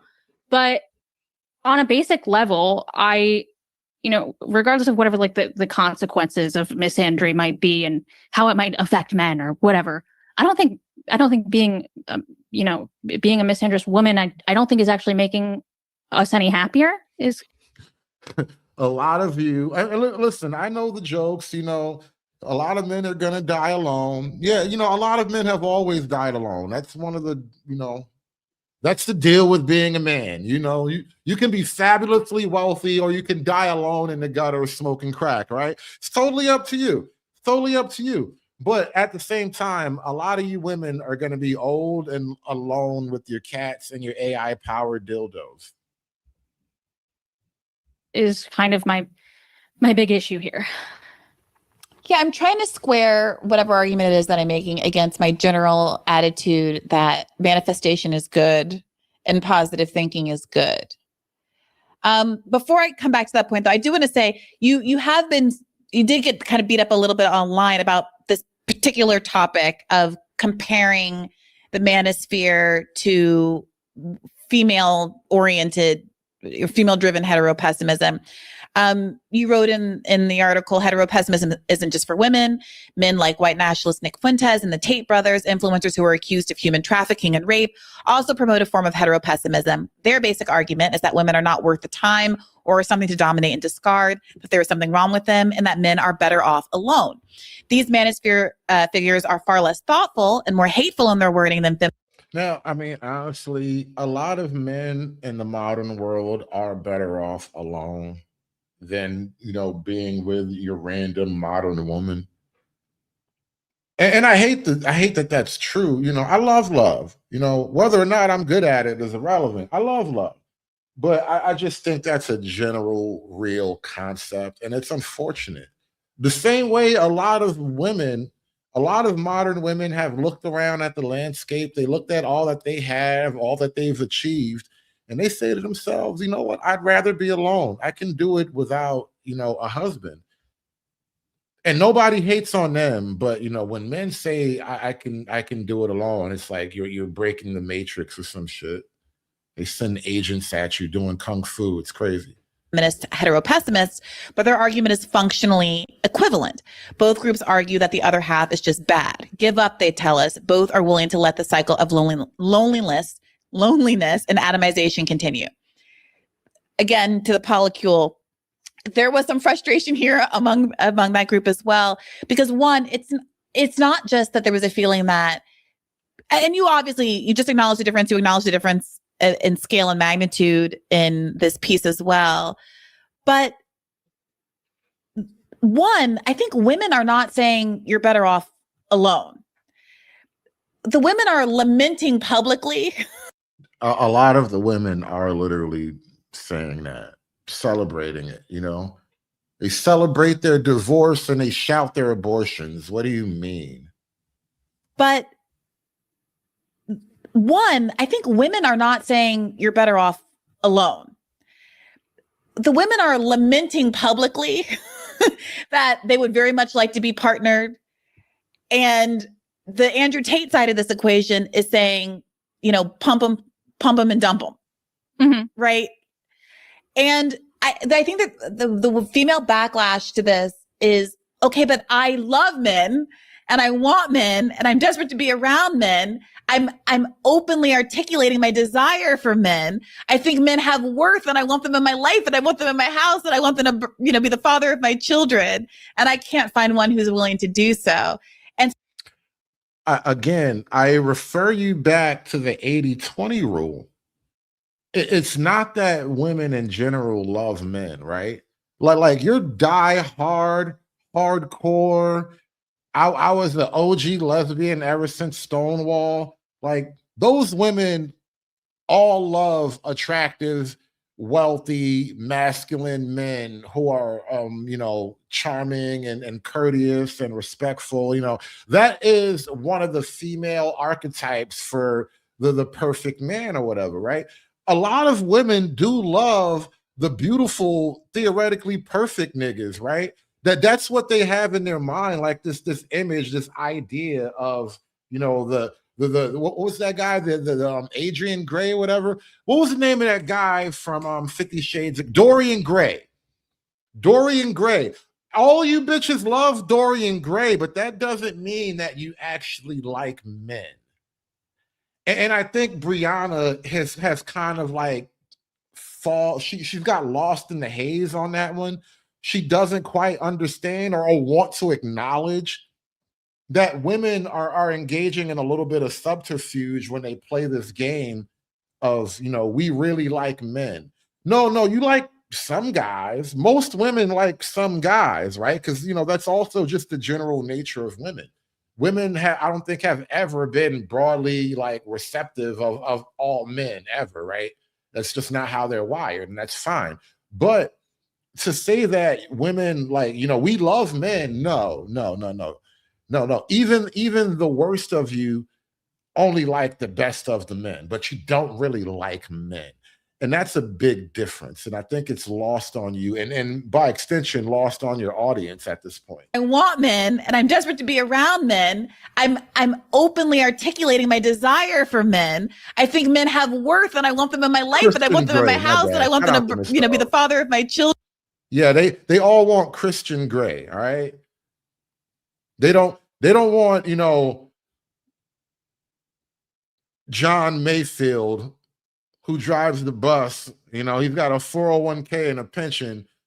They don't necessarily want that guy. John Mayfield, who drives the bus with his 401k and his pension, he's got to do something else to look like a viable target, you know? He's got to have some edge. And I can't find one who's willing to do so. And so there's a bristling at that comparison, not just because of the magnitude of like, okay, Andrew Tate and them are doing sex trafficking and women are kvetching online, but because ultimately they what did you say? They're not both willing to let the cycle of loneliness and atomization continue. They're not both arguing that the other half is just bad. One half is arguing that women are like substandard not really human unequal pairing. And the other is arguing that like they don't like me back. Sure. Yeah. And I also think that, there's very much different levels of heteropessimism that people can be expressing. And I think that's kind of maybe where some of the disconnect of all of this comes from, is that a lot of people took it as like, oh, if I'm one of these women who is shouting from the rooftops that like I love men, I want to be with them, but I can't find somebody who who wants to do this with me. I can understand why somebody like that might look at this article and be like, well, what is she talking to me for? Like this, I'm not the Andrew Tate here. And they'd be completely right to think that. However, like there is a very large vocal set of people online who, are kind of expressing more, 4B type attitudes, more of 4B is a woman thing, by the way.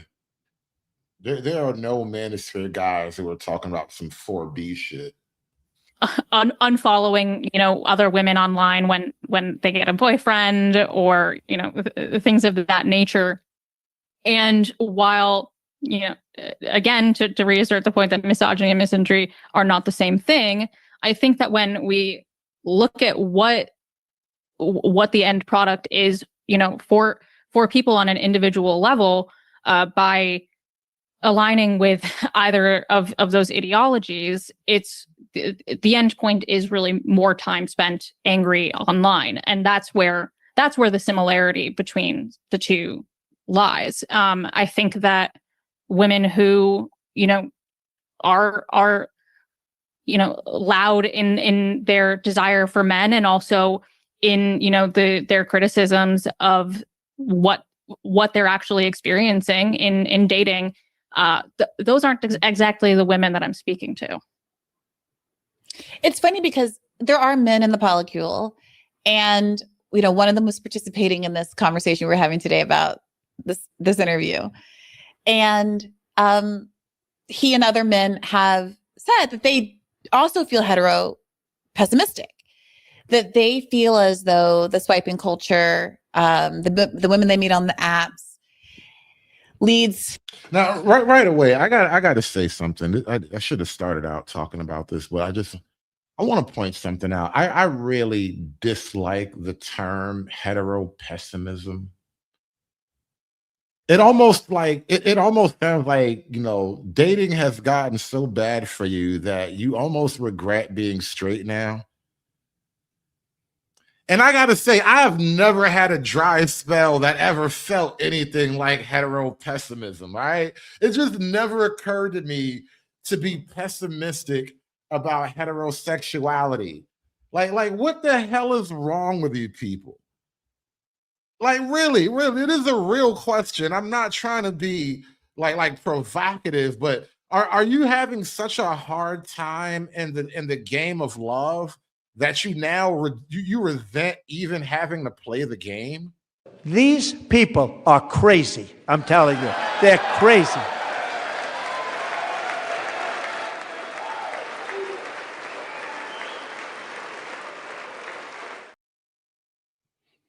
I think Red Illusion pointed it out, or he kind of alluded to it earlier in the show, and he said hetero pessimism would almost imply that there's also a homo optimism. Like, do you all think you'd be better off, gay? Is that what you're going to be reduced to? Which, don't get me wrong, like she's in the urban polycule, which is very gay coded, by the way. And then also there's just that general kind of, lesbian female commune thing that they all kind of romanticize about. But like, really, what do you think you have other options? You're going to have to get this shit right. You understand? I'm sorry to break it to you, ladies, but being pessimistic is just not going to cut it. All right? You're either going to have to get this right or just jump the fence and be on the other team. Nowhere, and they articulate a desire to be partnered and have a relationship. And I have empathy for that. These are my friends. It is also true that when I start to ask some follow-up questions, because from the female perspective, it does seem like there's a whole chat full of women who are actively wanting to be in a relationship and be very expansive with the kind of man that they would be with. And a bunch of men who are, again, this is also heteronormative, but this is what we're talking about. The men are doing the choosing as to when the relationship is starting. It does feel a little bit, it feels a little odd to say, I'm here with the capacity to say to a woman, I want to be in a relationship with you. You know, these are men who are dating women who have going on multiple dates with women and then deciding they don't want it to go farther. And then saying, but it's so hard. These are like kind of, it's not that it's not hard and that they're not encountering something real. Obviously, they're not meeting the kind of women that they want to be partnered with. But that seems to be the piece of the equation that isn't getting a lot of attention. What is happening at the point of, do I want to date this person? And I will also say that I'm hearing from both sides a feeling that I'm meeting people, we're going on dates, it's pro forma, but I'm not getting a sense of connection. There's no rapport. Women are complaining that men aren't asking questions. Men are complaining that women aren't asking questions. I think there might be a general, like, broad truth, meaning like both genders are having some kind of social likability issues right now. You know, without even blaming one side or other, I think there is a lot to be said that both parties, men and women, have kind of lost their way. You know, I was watching some clip earlier about you know, the time before time back in like the 50s and whatnot, when, you know, they used to have all these kind of like PSAs on television, you know, how to ask a girl on a date, you know. You call her before 7 p.m. because those are respectable hours that wouldn't offend her parents, you know. You ask her parents, preferably her father, for permission to speak to her. Like, they used to have PSA ads back in the day that nowadays it all sounds very quaint and cheesy and really old-timey and whatnot. But I think the point of the clip I was watching, the commentary on the clip was that, you know, without that kind of structure in place, people do sort of just go off the rails. And while there's always going to be that need for humans to kind of, you know, push the boundaries and expand the limits of what's allowable, you know, we do need some type of general median that we can all hold on to and have a universal understanding that this is kind of the acceptable norm. And now what we have is this kind of anything goes. We can do whatever the hell we want. You know, what's that saying? You got to love me as I am. And it's like, you know, nothing's working anymore. At least not this new liberal bullshit. How is it that I am surrounded by interesting, dynamic people who function beautifully in a polycule, but who seem to go out in these romantic excursions where they find everyone seems to believe that they are the life of the party on these dates and that it's not being reciprocated. And I believe that they're correct in how dynamic they are. I experience them that way. But I've spoken at this point to too many people who are all having the same experience, but then seem not to be able to find each other and connect. Yeah, I think you kind of really just got down to it, where I think that there's a lot about our current cultural condition. You know, again, maybe it's the damn phones. I am one of those people who like is very like, it's the phones that are causing a lot of our cultural problems. But what do we mean by that? What do we mean by that? Yeah, like I obviously don't mean your flip phone. But I mean, like, you know, the fact that a lot of us have multi-hour a day cell phone screen times, you know, 6 hours a day plus, that we are, you know, spend so much of our time scrolling on social media that's like the main way through which we perform our identity and see other people perform their identity, that it has made everything feel so immediate that, you know, and I think there's good and bad to this too, but like, for example, you see something on the news and it feels much more, you know, emotionally close to home and pertinent to your everyday life than it probably would have if you were somebody who read the newspaper a couple of times a week or something. There's a constant, or it's a constant feed of narratives that we're being exposed to. Yeah. Social media is cooking everybody, but women are getting a lot cooked. Women are getting cooked harder than men, but still everybody's getting cooked though, just the same. Often negative narratives. All of that, I think, has made a lot of people into, more selfish, disinterested, less fun to be around people. And hold on. Wait. This is groundbreaking, revolutionary shit right here. often negative narratives that we're being exposed to, often negative narratives. All of that, I think, has made a lot of people into, more selfish, disinterested, less fun to be around people. You say people, but I think that really means women. I think generally that's kind of, how men are looking at women. You just, more selfish, less fun to be around. Look at Brianna Greyjoy with her RBF. Like every freeze frame, if she's just not teeth showing, smiling at that moment, every freeze frame of her is just RBF. Disinterested, less fun to be around people. And it's very easy for a lot of us to see that in other people. It's harder to see it in ourselves. And so I feel like that's kind of what you're describing, is a lot of these people who, they think that they're the life of the party and they have so many criticisms of the people that they're dating. I think it's a bit of like a shared problem where, like people do seem worse in a lot of ways, but we are probably also a little bit worse ourselves. And maybe we need to kind of share in the responsibility of this a little bit. But this is kind of the question. If, let's say we're all a little bit bad and annoying and worse, and everyone's a little bit right that the dates are just bad. I don't know that I buy that we're worse, but I do sort of buy that we don't have to, quote unquote, settle for any discomfort.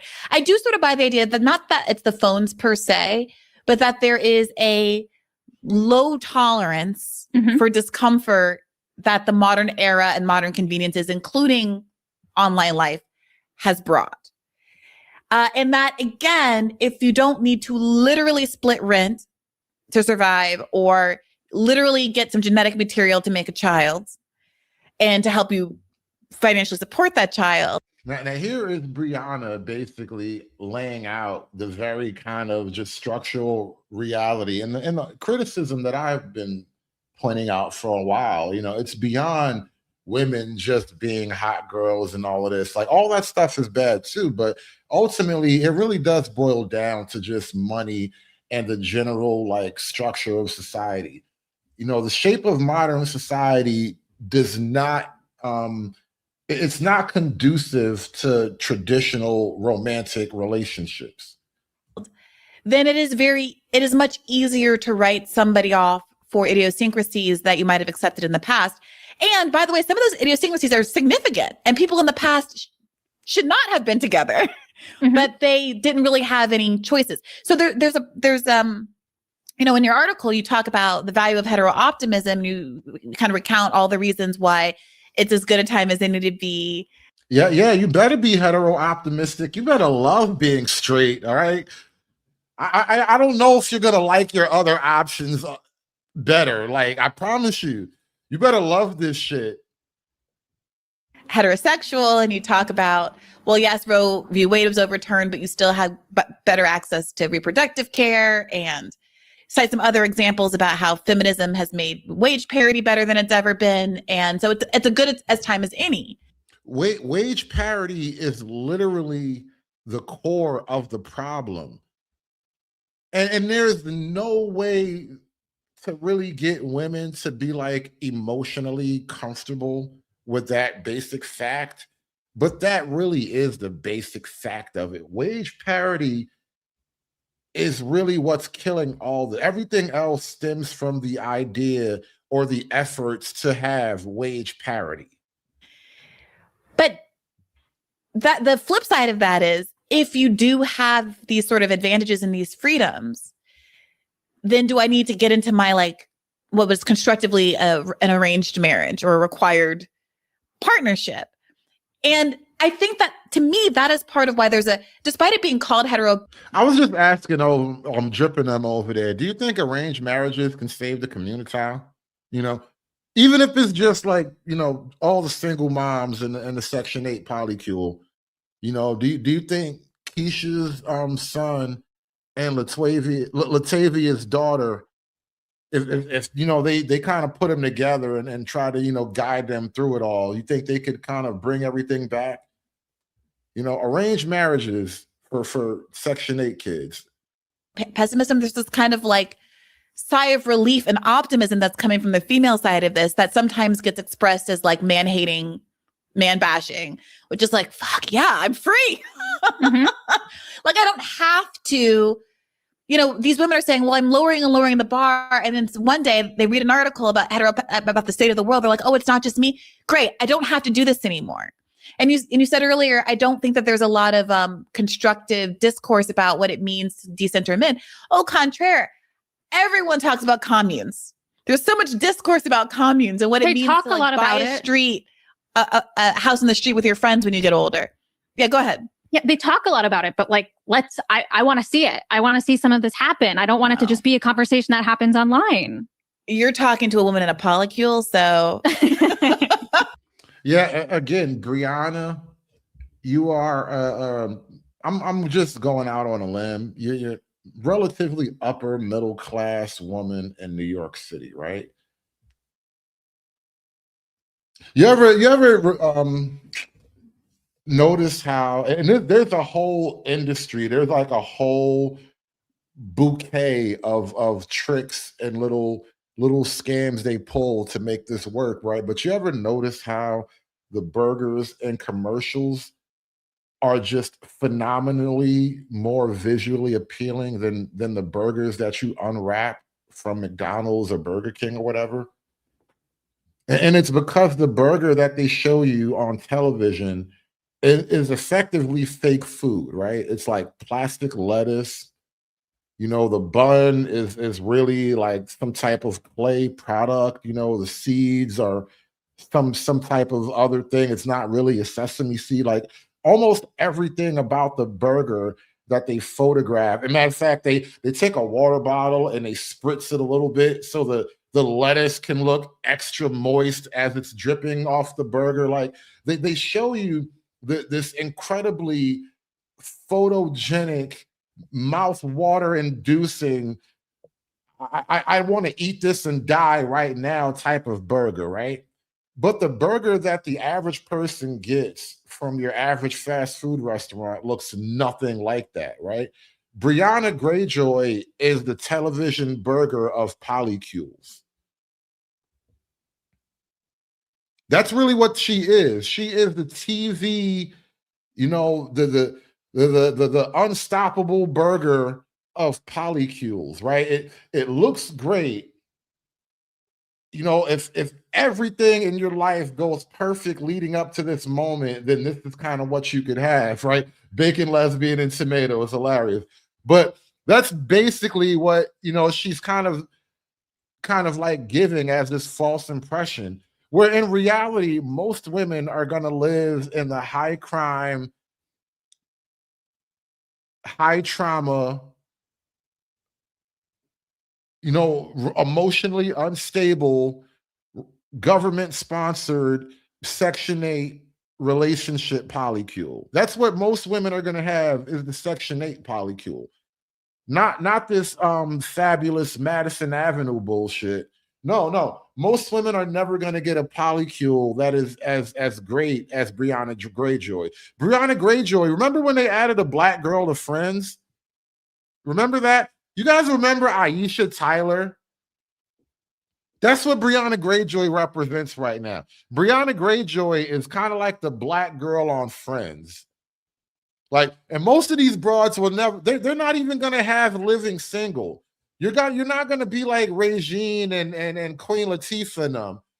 But Brianna Greyjoy is giving off this impression that, you know, we're not just living single. We can also be friends too. Like you're selling all of the television imagery, and it's not gonna work. Most of you bitches are gonna get a government polycule like the Tennessee Valley Commission used to do back in the day before America got all woke and shit. All right, bunk beds, bitches. That's what you're gonna get. You're gonna get bunk beds and government cheese. I'm living my gospel here. And Well, I love that for you. Again, I live in an apartment building where we've all become friends, is what I mean by that. And it's fantastic. I want the women only communes so badly. I think that sounds there's men. So shout out to the men in the commune in the polycule. I don't mean to shut you guys out. You're an integral part. No, but I'm talking like of the people who are really those men in the polycule are barely men. They're like the Unsullied, you know. They're an army of dickless men in the polycule. Bunch of liberal chuds and shit. Like, no. The polycule is basically her version of the longhouse. When she describes the polycule and she says it all teasing, well, shout out to the men in the polycule. You know, it's the men of the longhouse. You're here for physical and emotional labor, and the occasional spawning of offspring. But none of you are actual men by any historical traditional definition. hardcore in their decentering of men to where they, you know, I like in kind of like a second wave feminist way where they're like they want a women's only commune. Like absolutely more power to you. Like let's have that be a real world conversation rather than, you know, just an online fantasy. And that's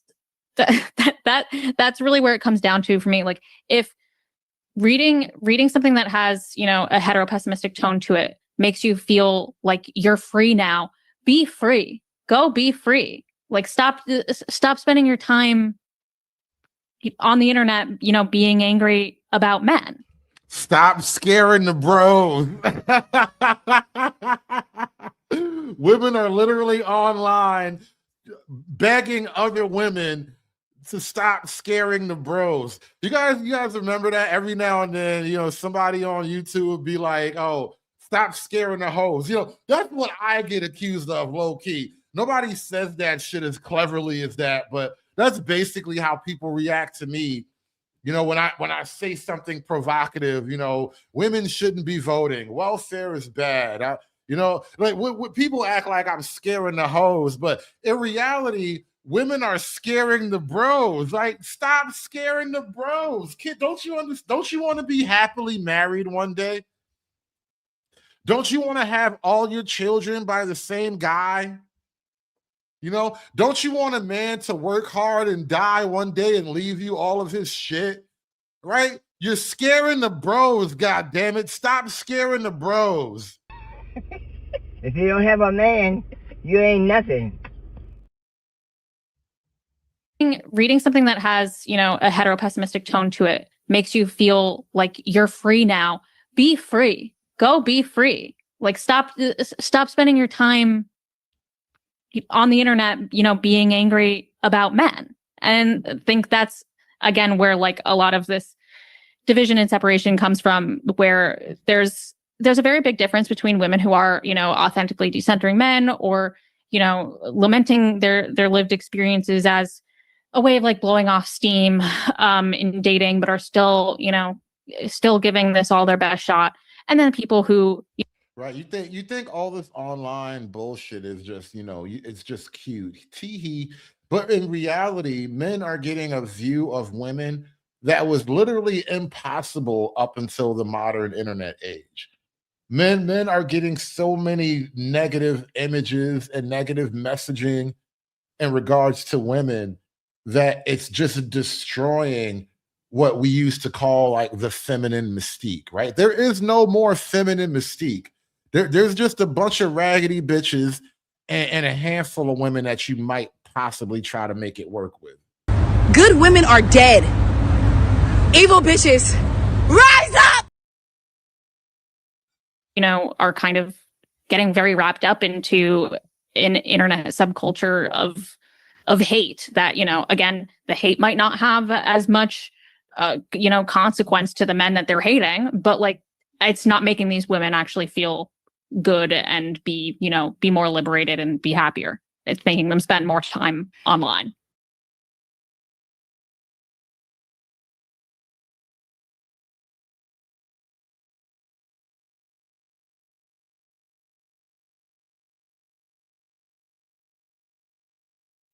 Damn, I was all muted up. I'm glad I caught that. Do me a favor, guys. Shout out to everybody watching the show. If you enjoy what we do over here on this channel, like, share, and subscribe. And also, don't forget to hit me on Venmo at The Conservative. And also, you can support the show by clicking the link in the chat. Catch me over on buymeacoffee.com. But appreciate you guys watching. The easiest way to support is to hit the like button, though.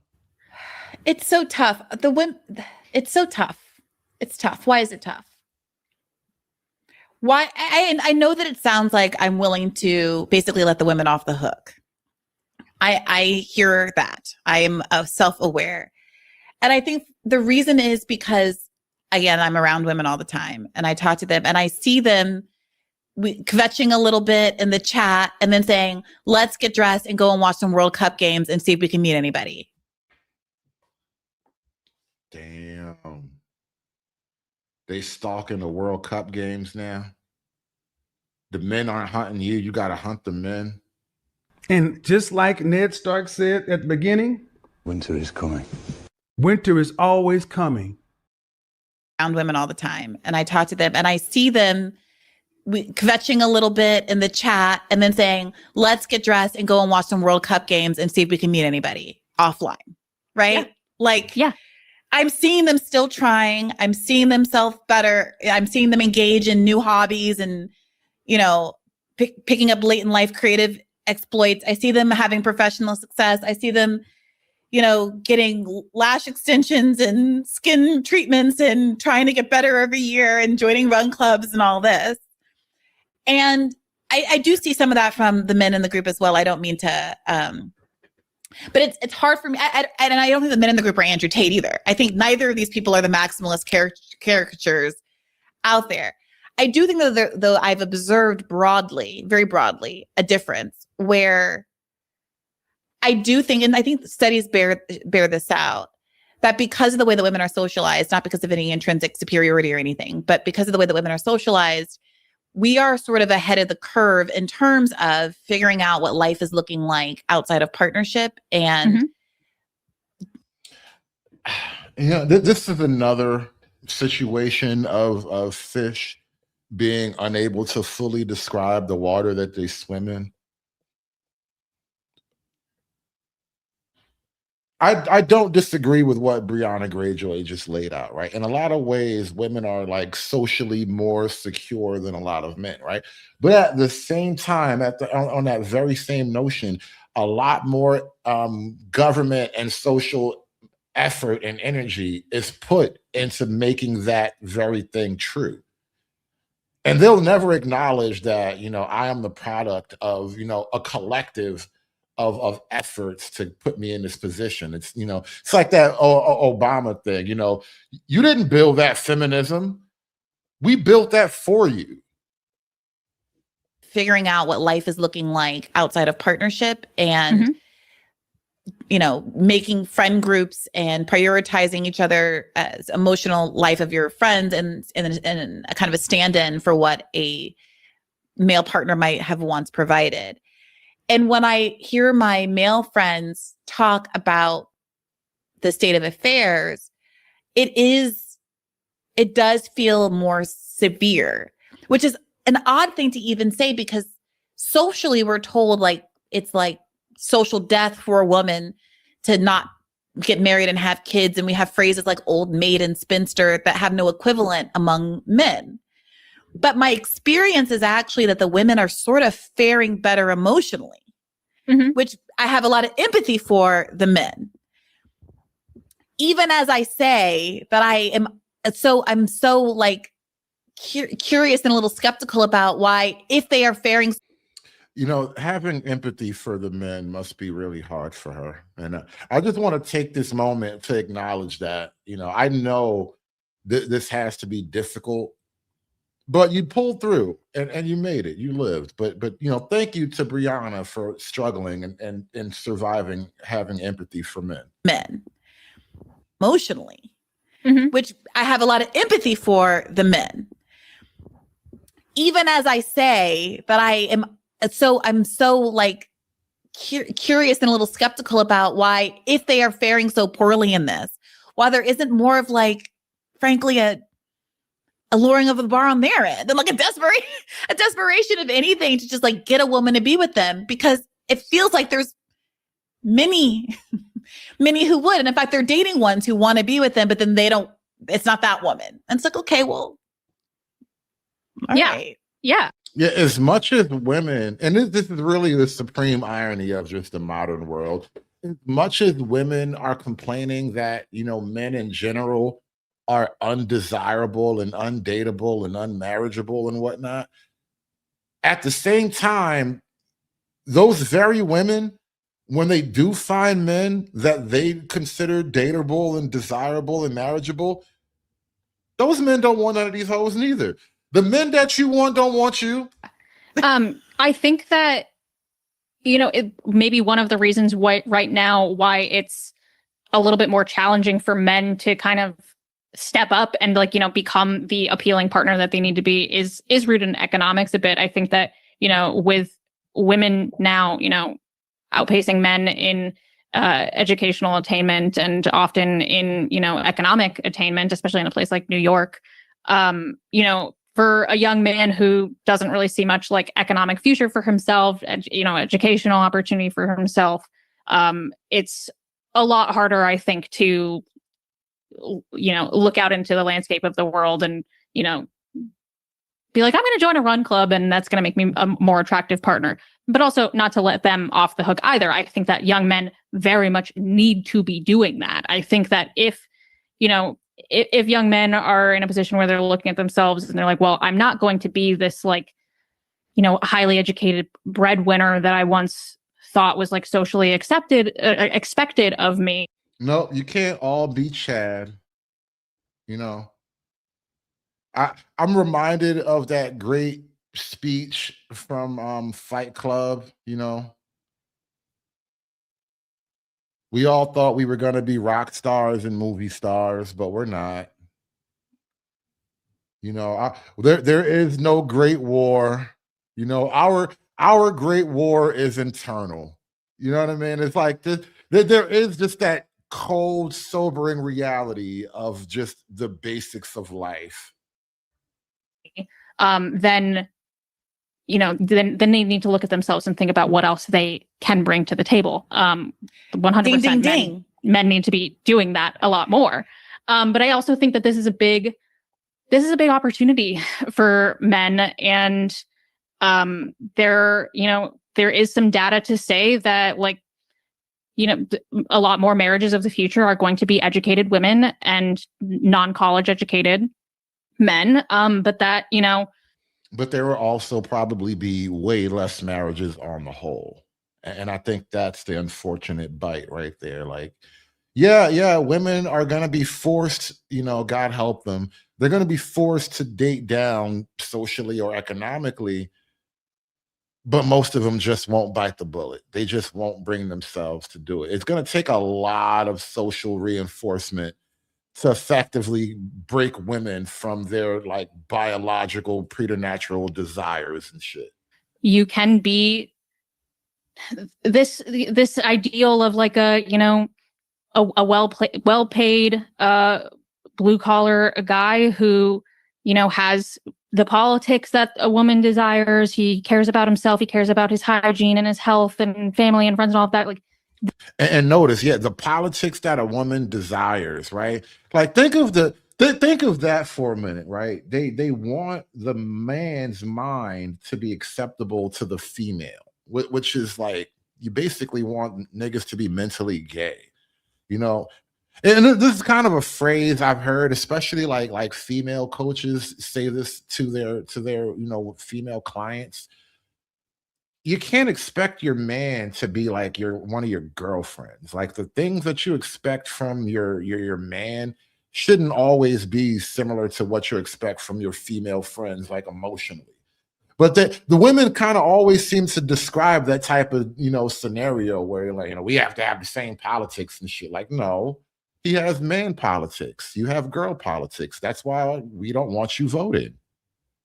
Taller a guy who, has the politics that a woman desires. He cares about himself. He cares about his hygiene and his health and family and friends and all of that. Like this can exist. And like, as a woman, like you can find that. And as a man, you can be that if you so desire it. It is possible.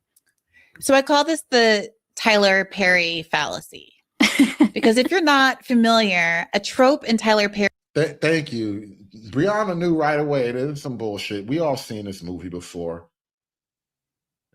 None of you hoes are gonna get a light-skinned Shamar Moore, right? That's really not how this works. Films is that there is a woman who has lived an extremely hard life. She typically has kids, and the father of those kids is abusive and horrible. And usually dark-skinned and bold, but that's another conversation for another podcast. And he's usually very rich and well-educated. And then after getting dogged out and abused in every way, shape, and form, she leaves and goes and stays with her mother or sister somewhere, usually in the South. She leaves the big northern city and goes somewhere else, where she meets an extremely handsome, light-skinned bus driver, etc., played by someone like Shamar Moore in a bad wig, and falls in love.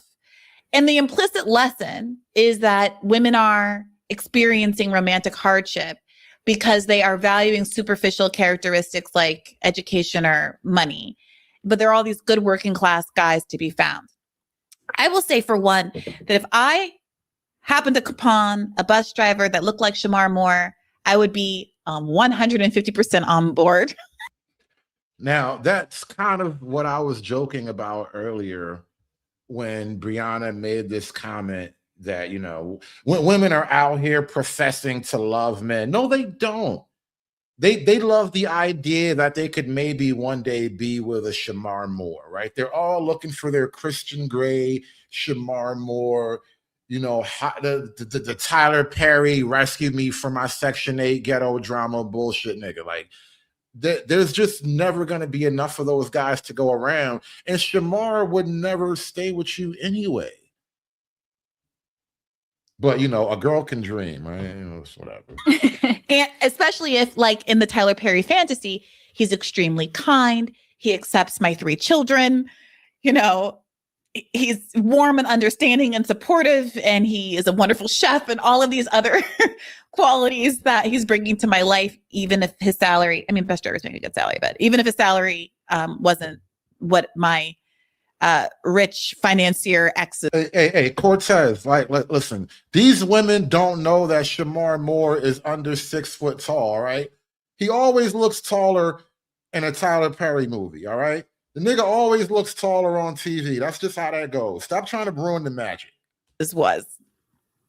But I do think that sometimes comes across as a little bit of like a blame game for women, because I think many women have, when I talk about, I don't want to frame this now at all as lowering the bar, but have been more expansive in whatever they're looking for. Mm-hmm. Are very open and I've had open conversations with them and say, like, I don't expect anybody to earn more than me. I don't expect even them to make as much as me. But there has to be some reason for us to be together. So are they kind? Are they supportive? Yeah, because those are the things that get you sexually going, right? His kindness and his supportiveness. Ain't no woman ever started dripping because a nigga was kind and supportive, all right?